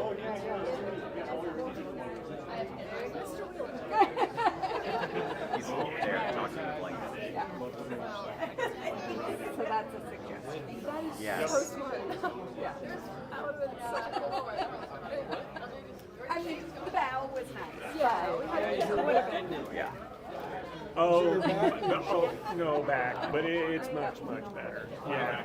So I guess that when a disc rupture becomes that fluid, it's just that's what it is. It's not it's just everything is like fire back there. So once that went away, which took you need to be in front of the thing. 9 weeks. I do like the But the thing is, then you have to make sure you don't do stuff to make it happen again. What caused it? They just wanted, I was working really hard. I was looking at this one and I didn't realize it was like, it ended on like a comma or something. I was like, what's the rest of the For a break, sentence? then you just And then I was like, oh, the rest of the push it out. sentence makes this a whole lot Yeah, less so I've got possible. or they're just so bulges, so I just took over. Okay, So I talked to the don't make them bulge so much they pop. That's the thing. just doing the 2 versions versus Yeah, the 1. yeah, And she was good, like, well, good. and she, So, and so I was like, oh yeah, I'm making this decision. This has been an awesome transformation And so I was for kids. like, well, I like the 2 versions. So I put it in the version. It's hard to believe it's the first And then like a couple minutes later, I get a text back from her, and she says, okay, let's review it with Susan, see what she thinks of the morning. And I was like, hello, already ordered. So. So it's sort of similar. You've seen the evolution. Yeah, that is neat. Yeah, it really is. Yeah, so I hope we grow, but I think we have 3 I know, 4, but I'll that's, ask all we're of us still about it. really early in the game. You know, even some of the I have like 2/3 scratching so I'm not too worried about that. But you know, I'm only partially there. Yeah, what life is.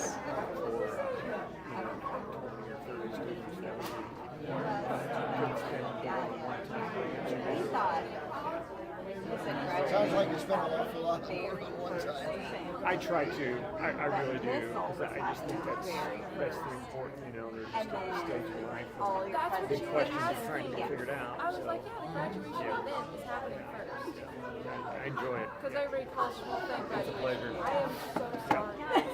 All right. So it took a lot longer. Okay. I mean,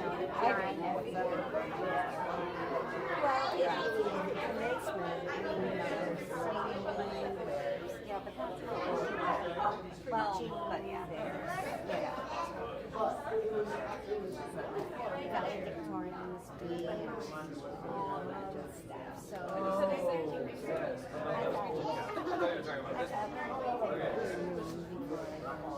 Okay, yeah. Well, if you want to stay, you can stay. Or yeah, do you want to? Would it be better for you to? Yeah, I wanted to script it out that way I can override my humor actually needs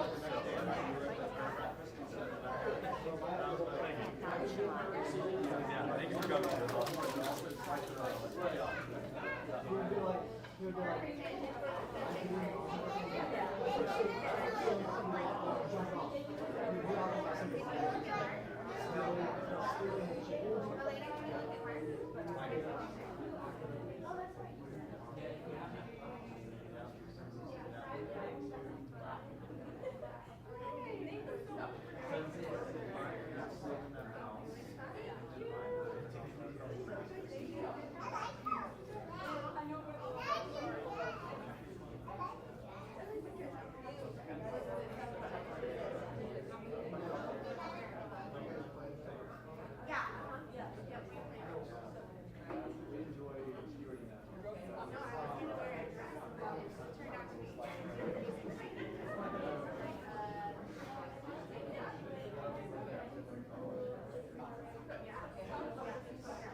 A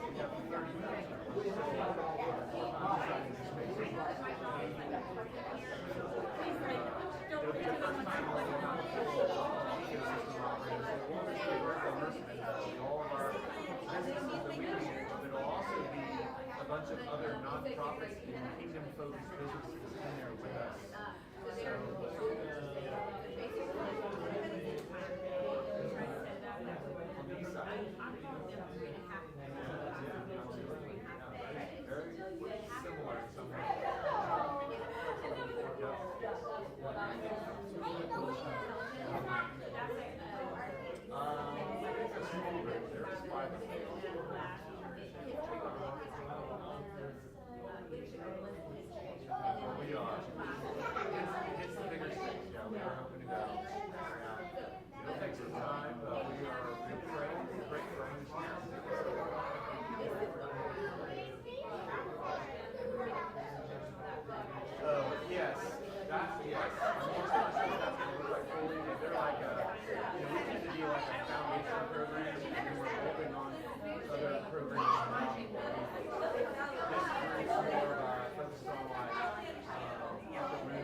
I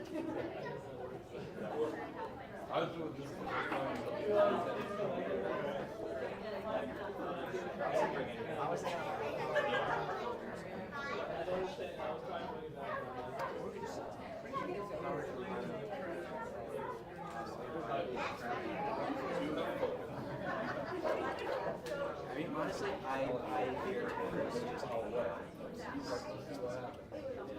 Yeah. And if it's raining, it probably won't have rain. Also, if it's raining, we could just stay and just talk for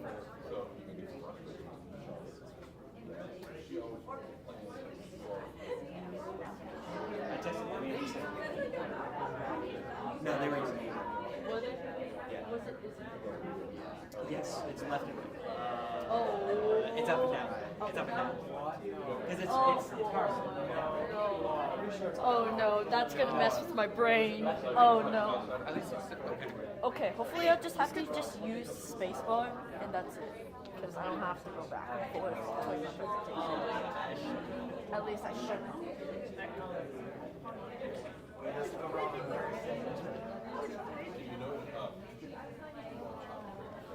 Yes, the wrong phrase. This is terrible. Michael Jackson. Watch the Michael Jackson movie. It was actually kind of good. I really want to watch that. I want to watch that. I want to watch Project Hail Mary. I want to watch that too. I want to watch that too. I haven't seen it. Hey, guess what's coming out next weekend? I'm watching opening night.